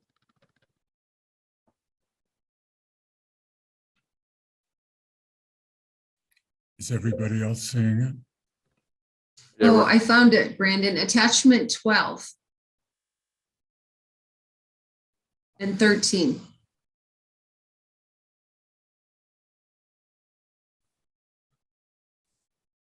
I see Ranch ALU. Sorry, I believe the ALU for the, wait, never mind, sorry. Oh my. Go ahead, Oh, sir. you're right. I might clarify, there were no, based on our discussion since the last meeting, there were no changes to the farm ALU. So the original one attached in the original packet still stands. Okay, That's, yeah, you, that's Zach. right. So the Thank 223. you. thank you. Okay. So there are no additional applicant comments? Then, That's correct. okay. Then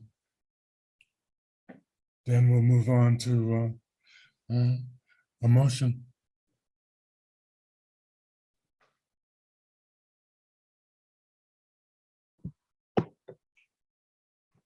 Mayor Pro Tem. I move that we postpone consideration of resolution 2022-25 to a date certain, which would be the April 4th meeting of the Board of Trustees. And if that motion is seconded, I'll explain. I'll second that. We have a motion in the second. Mayor Pro Tem. The purpose of this, consistent with prior comments, would be to provide between now and April 4th to have discussions unfettered by ex parte communication rules to see if the utilities issues can be resolved before then. And I think there's a good chance that they can be once we can actually sit down and talk about them. And if they can't be, then if necessary, then at that time we'd have to consider essentially whether we leave the ultimate determination of utilities issues perhaps up to the next Board of Trustees. And we'd have to decide whether to go ahead and approve this to move it forward and just leave those things hanging, although the board would still have a say, might not be this board. But I would like to at least make a good faith attempt to see if we can nail down the utilities issues between now and April 4th and maybe put this whole thing to bed. And that's why I'm moving to continue this resolution. I don't think we would need a lot of time on that April 4th hearing, because I think most of the other major issues have essentially been resolved at this point. And it's really just see if we can resolve the utility code interpretations between now and then. Further comments? Seeing none, I'll call for the vote. Mayor Angelo? I Aye. think Trustee Miller had her hand raised. I'm sorry, Oh, Trustee I'm sorry. Miller. I would just like to get this over with, honestly, and I feel like April 4th is the last real meeting that we have, right? Before the board turns over. What else do we have on the agenda that night? You want me to respond to that, sir? Yes, please. Go ahead. Actually, we do have a right now, if the special meeting procedures and parking ordinance first readings go through on March 21st, we'll have 2 public hearings on those. And then under general business right now, we're planning on an amendment to the 2021 budget and a special warranty deed for the L Hill potentially. Okay. You made Trustee Lowell very happy, Administrator Simon. So No, it's the March 21st meeting that's quite lengthy. yes, it is. Yes, it is. Okay, as stated by Mayor Pro Tem, are there any other comments? Mayor Pro Tem. In response to what Trustee Miller said, I don't really know what the plans are for the transition day of the second meeting in April. I can say that I remember the swearing in meeting that we had in 2018, I guess it was. There were a number of items of substantive business taken up and decided by the prior board before the new board was sworn in, because they were things like this that the prior board had done a lot of work on, and they felt they needed to make a final decision before the new board took over. And I hope this wouldn't continue even to that second meeting and can be wrapped up on the 4th, but if necessary, it's been done before. So not that I want to though. Counselor? Yeah, I assume that staff will be available that day, but maybe we should ask whether the applicant is available that day as well, if the board wishes. Oh. Trustee Miller, did you have an additional comment? Trustee Miller, did you have an additional comment? I think she froze up. There she is. Oh, There there she she is. Yes. No, I'm just, I just, I just feel like we just passed that amendment on the utilities for the reason that we could potentially allow, you know, for the next board to, or when a building was built, that they could use that, the code to determine that. Therefore, not having to drag this out any longer. I just don't see the point in belaboring it. You know, they need to get their camping, they need to get their stuff done. I don't know. It's becoming a little painful to me. Maybe I'm just tired. Thank you. Trustee Rogan. Thanks, Mayor. Yeah, Trustee Miller, I think it's painful for all of us at this point. And, you know, I voted for Mayor Pro Tem's amendment because I thought it was a very good one and very well thought out. And I do think it prepares the next board to take up the issue of utilities when the building permits are applied for. So I see no reason to continue this matter. Once again, I agree. I think it's time to get it wrapped up. I'd like to ask a couple of questions.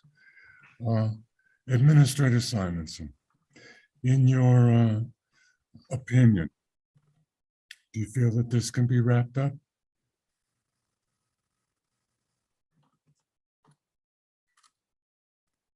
If we have, it's difficult when I don't know exact consensus of the board and what they want us to negotiate.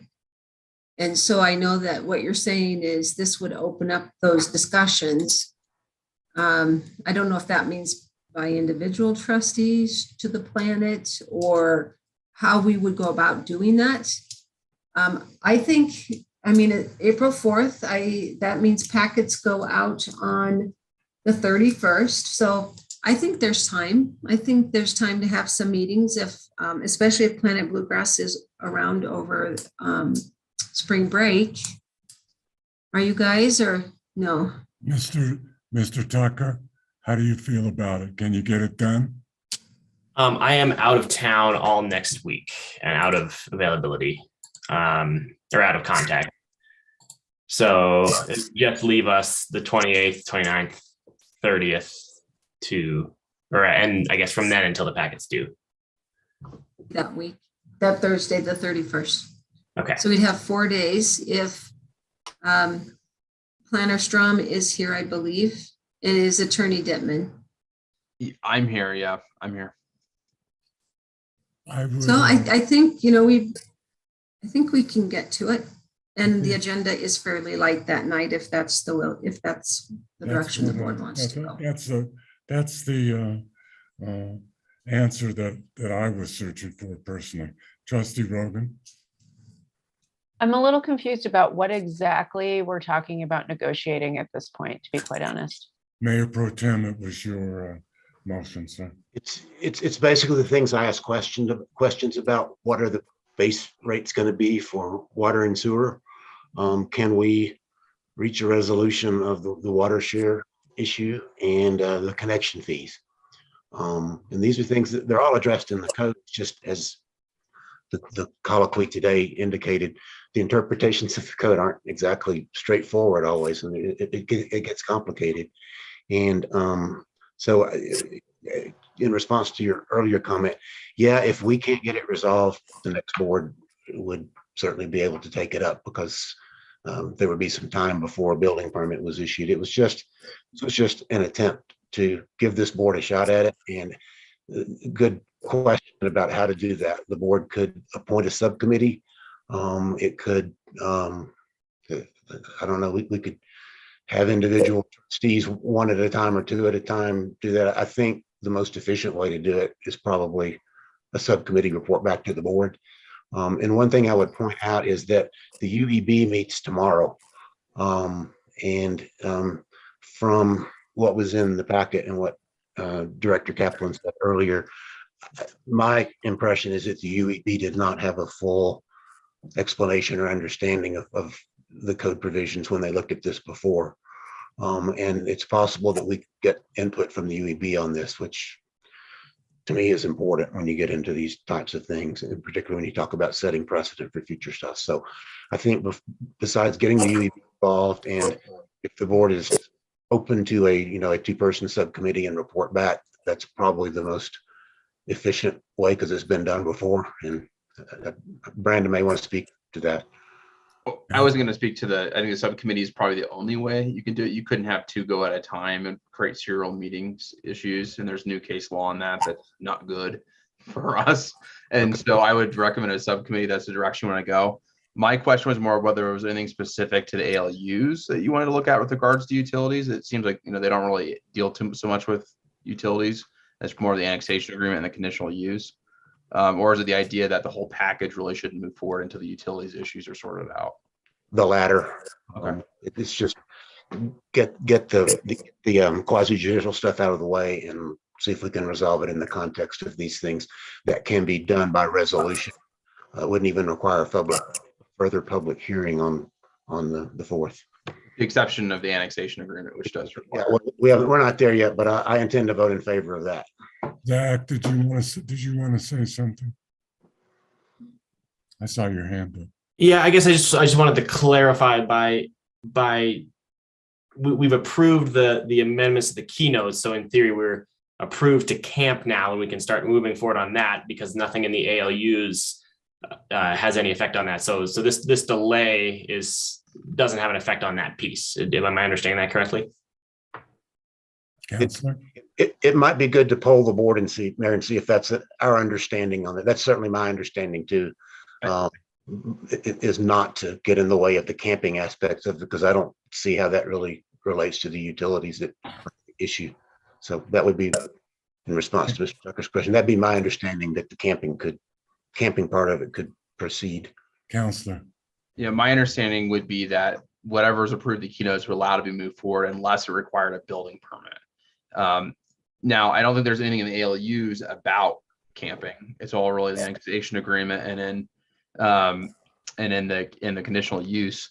So what you wouldn't be permitted to at this time is to have additional mid-tier events, essentially, until that was approved.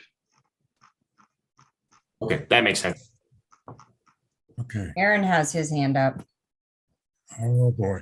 Aaron.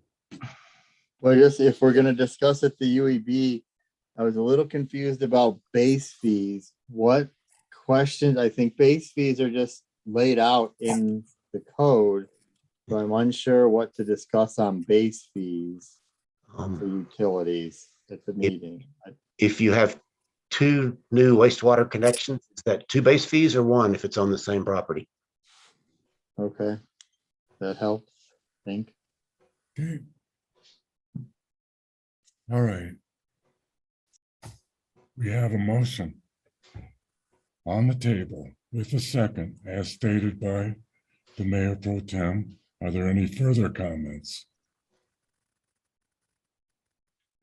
Counselor?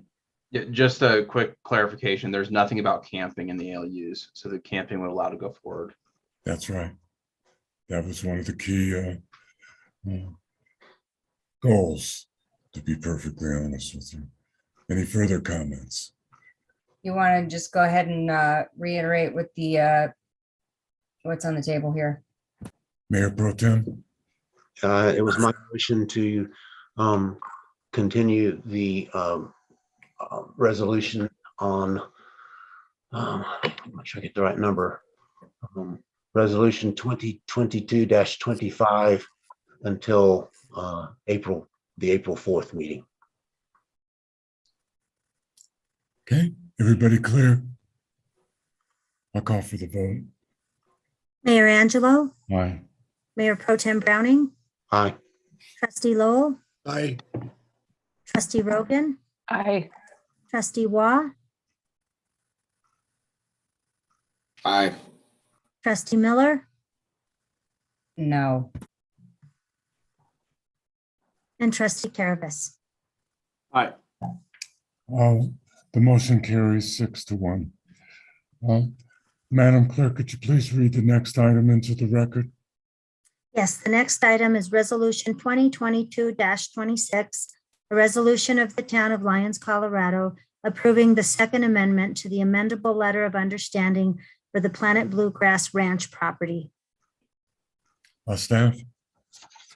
Yeah, I will just, based on the last item, just yield my time to the board with this. Okay.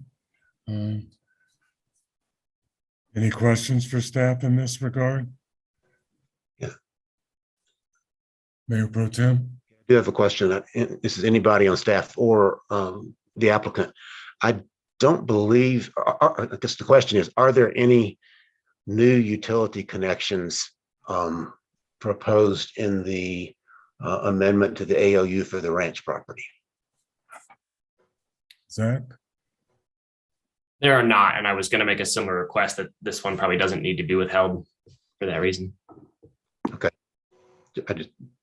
I thought that was the case, but I wanted to be sure. So anyway. Okay, any further questions? Oh boy, moving right along. If not, I'll entertain a motion. Mayor Pro Tem? I move the adoption of resolution 2022-26, approving Second Amendment to the amendable letter of understanding for the Planet Bluegrass Ranch property. Second that. We have a motion and a second. Any further discussion? Comments? Seeing none, I'll call for the vote. Madam Clerk? Sorry, Mayor Angelo, Aye. Mayor Pro Tem Browning, Aye. Trustee Lowell, Aye. Trustee Rogan, Aye.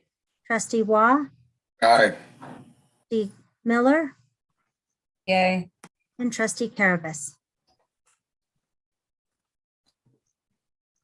Aye. Resolution 2022-26 passes unanimously. Madam Clerk, please read the next item into the record. Yes, sir. The next item is a second reading, a public hearing on ordinance 1118, an ordinance of the Town of Lyons, Colorado, amending an annexation agreement with Planet Bluegrass Farm LLC for the Planet Bluegrass Farm property. Staff? Yeah, so this does, include the ALUs and farm site plan as attachments. So I will yield my time to the board. Counselor, do you have anything to add?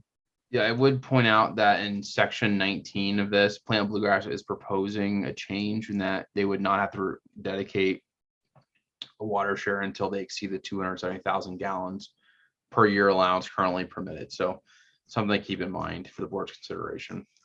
There's not really any other substantive changes from the last meeting. Okay. Question? Questions? Mayor Pro Tem? Yeah, I have a question for Attorney Dittman. The draft that's in the packet would still include the waiver in paragraph 18 of wastewater connection fees unless we amended it. Is that right? That's correct. Okay, I'll deal with that on an amendment then. Further comments? Questions, excuse me. No further questions? I'll entertain a motion then. Mayor Pro Tem. I move the, do we do a public hearing on Yeah, we this? need to- Oh, I'm we need- so We sorry. need to do a public hearing. 'cause I it's on the second apologize. reading. Oh, and I was going along so Sorry, well. we're on a roll, so. I'll call the public hearing to order. Madam Clerk, let me know if there's anybody in the public that wishes to address the Board of Trustees at this time.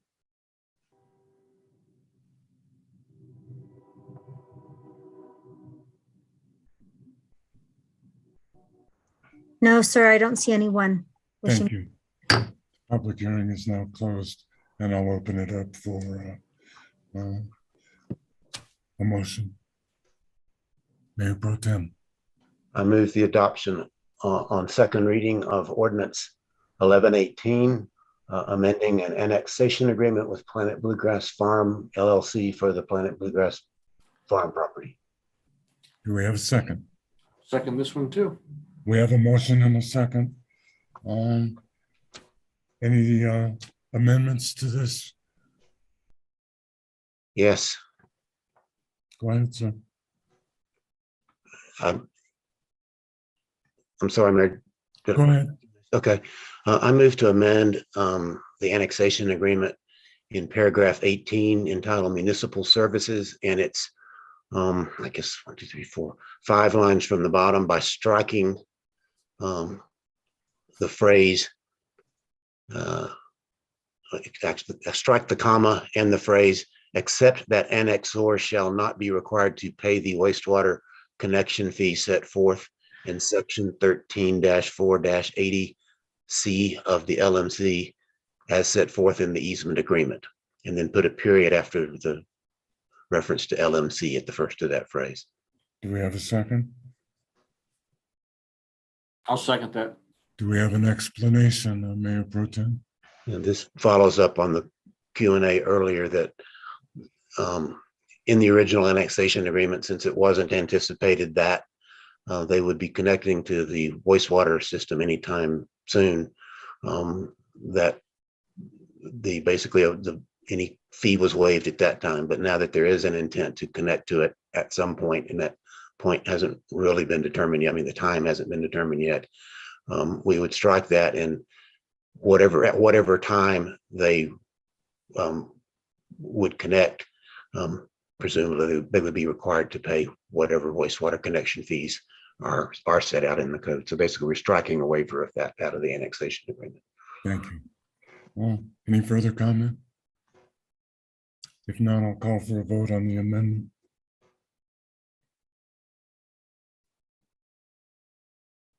Mayor Angelo, Aye. Mayor Pro Tem Browning, Aye. Trustee Lowell, Aye. Trustee Waugh, Aye. Aye. Trustee Rogan, Aye. Trustee Miller, Yay. and Trustee Carabas. Aye. The amendment passes unanimously. Are there any further amendments? Trustee Lowell. I don't have an amendment. Would this be the appropriate time to have a discussion on what I mentioned earlier? I think it would, Counselor. Is that not correct? It's in the annexation agreement, is it not? This is about the farm, so yes, I guess what's the question? We can determine. Well, this may be for you, Attorney Dittman, and it may be for Phil Strom as well. I note that in our Lyons Municipal Code 1711-130, wetlands buffer required, says except where a greater width of a buffer area is required by the Army Corps of Engineers, each application and plan for a major subdivision that includes wetland areas shall establish and provide a minimum 100-foot undeveloped buffer between any development activity and the delineated boundary or limit of such wetland areas. Buffer areas may include areas devoted to recreational activities. So my question is, Birch Ecology has suggested a 5-foot buffer around the wetlands, but I'm a little confused about what constitutes a quote recreational activity in the Lyons Municipal Code. Is camping a recreational activity? Counselor? I think it's a plausible interpretation that camping is a recreational activity. I mean, it's up to the Board of Trustees to determine whether or not that is the case, but I think it's a fairly plausible explanation that camping is a recreational activity. Because I looked through the code for a definition of recreation, and you don't find anything. So I guess it's open to interpretation. I mean, I would also say this is applying to the subdivision requirements. Where they're asking for conditional use, not going through the subdivision. So unsure if this would apply. Yeah, it would not, because it is in the subdivision code, not in the conditional use code. It's in, that's 16. Sorry, we're going through so many code provisions. Right. So 16, 7, 10. So that's it. So that's the other point, because this is the only reference I can find in the Lyons Municipal Code to wetlands buffers. So apparently we don't have any other buffer requirement except if it's a subdivision. Right. So if there was a future subdivision of the property, they'd have to meet those standards. Right. Seems a little weak. I think. Or if there's Wait a second. Trustee Law. Yep. No, I'm just saying it seems a little weak. It seems we need to have a little bit stiffer regulations regarding wetlands in the code. Administrator Simonson. I was just going to comment that unless there's an existing wetland, then it's referred to not in our code, but in the state code, that it must be maintained and all of those things, such as what we had in the, if you recall, the westernmost ponds, remember? We had to put those back to the same or greater area. So to me, this is saying, if at any phase in a subdivision process, anything that is constituted as a wetland, but I think that other wetlands are already covered by state code. And certainly federal Clean Water Act regulations as well. They can't be drained. It is a designated wetland, so you need Army Corps permit for that. Okay, thank you. Any further amendments?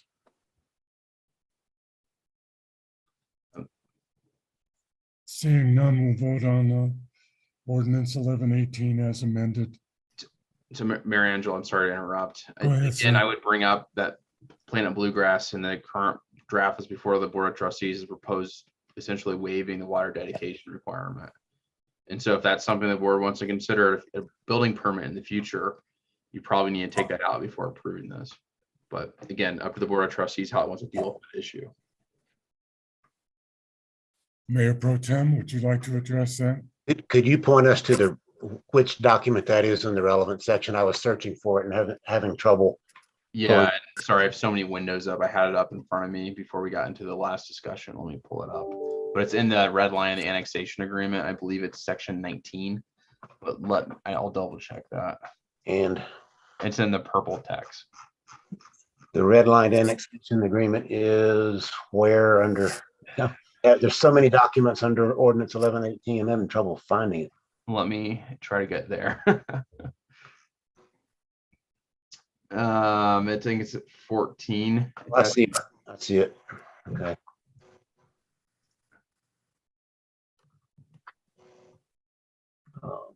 And what paragraph down to the end? B. So in B, there's purple text added. It says that the annexers requested the dedication of water rights be postponed into the earlier of a subdivision, or B, conceptual plan for the property is amended in a way that is likely to cause the usage of water on the property to exceed the $270,000 per year allowance that's currently permitted.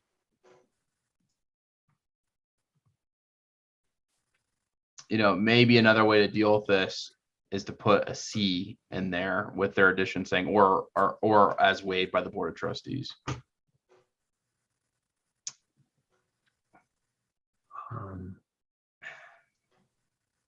So it's the earlier to occur of those two things. Well, I guess that there would be no trigger to dedicate. I guess it was earlier to occur. There's just a problem, I guess, has been created if we're going to kick the water dedication and analysis down the road, if you will. I mean, not very long, but still down the road. This would essentially waive that requirement. And so we'd have to take out the waiver or put some sort of ability to evaluate that at a later date. Okay, I agree. Then at the appropriate time, I'll probably move to also continue. We've concluded the public hearing on this though, right? Yes.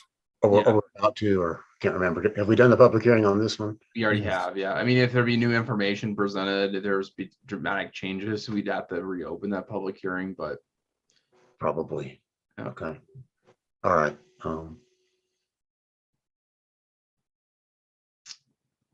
Then I'll offer an amendment to also continue this second reading until continue this action on this ordinance until the April 4th meeting, so that we can discuss water rights dedication between now and then.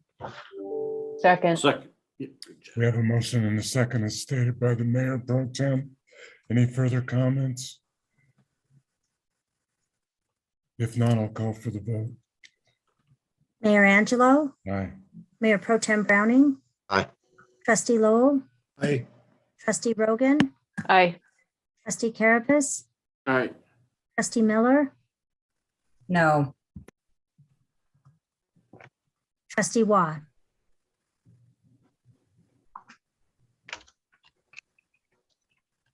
Trustee Watt, I'm sorry, I didn't get it. Yay, okay, thank you. I didn't hear Trustee Watt's answer. It was Yes. a yay. Okay, good. Ordinance 1118 will be continued to April 5th.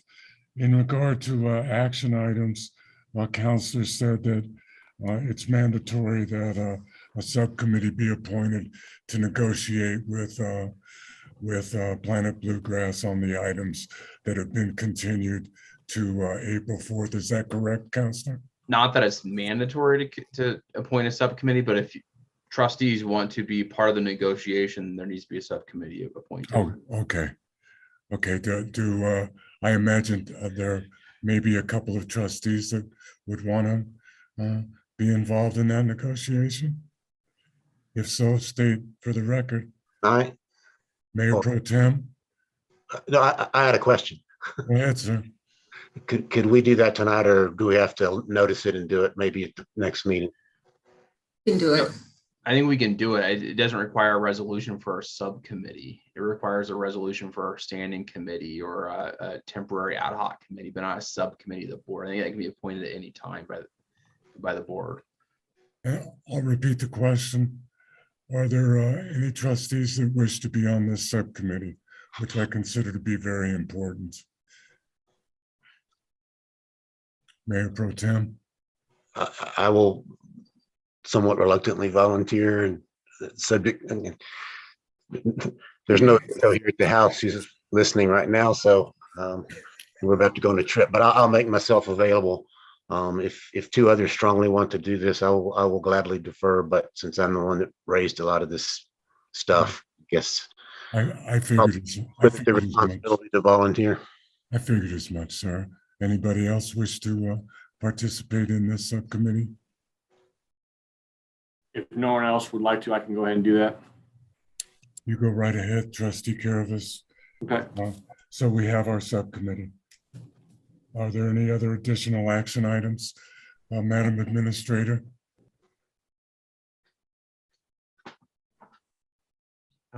No, I believe, Town Clerk, I believe we just have the two continuations and more clarification on the base rate issue from, that's all I have. Can I assume that staff can have an attendance at the subcommittee as well? Absolutely. Okay, thank you. You betcha. Counselor? I have already prepared the amendments that were requested to the conditional use, so I will send that to the town clerk immediately following this meeting, so the conditional use can move Thank you very, forward. very Go much. to the applicant. Thank you. Thank you, everybody. I think that it was a very efficient meeting tonight. I'll entertain a motion to adjourn. So moved. Do we have a second? Second. I'm sure there won't be much discussion. I'll call for the vote, Madam Clerk. Mayor Angelo, Aye. Mayor Pro Tem Browning, Aye. Trustee Rogan, Aye. Trustee Lowell, Aye. Trustee Waugh, Trustee Miller, Yay. and Trustee Caravas. Aye. This meeting is adjourned. Stay safe, everybody. Good night, everybody. Good night. Nice meeting. Zach, Zach, do you want to try the 28th? Oh, yeah. Let me pull up my calendar. I believe Mayor Pro Tem is leaving. I think he said the 16th for 10 days or the 17th for 10 days. So I think if we go out to the 28th, that should work for him. Yes, that should work for me as well. Will we need to consider anything beforehand, or will it just be all discussed at that time? I think you guys need to think about what was said tonight and come with your parameters there. And we need to do a little clarification internally with staff. And if there's something you would like to propose between now and then, before you leave, send it at the staff level. Okay. And we could also, if we get some feedback before then, we can send it your way so both parties can have some thought on that before we meet. Okay. I would certainly like to see if any records found of the original tap being paid for the property and things like that. We already found that the tap was approved in 1973, Okay. but we don't show any sign of a share. Okay. So no a tap, but no share, Right. which doesn't mean there is no share. It just means that there was no record of share. Well, not in that book. We'll have to do more research. Okay. Okay. All right. I appreciate it. Because what time, I guess, or you want to do that later? I need to confirm what time Mark's going to get back, but if you have some times on that day, I can give him I'm full open. I kind of like the 11 or 1 p.m. options.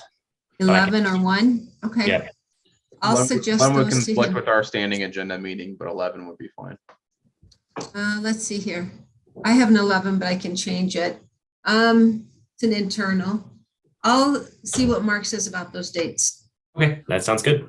All right. When do you leave? Next week? I leave Saturday. Okay. We'll try to firm it up tomorrow. Okay. Okay, that sounds good. All right. Thanks. Thank you, guys.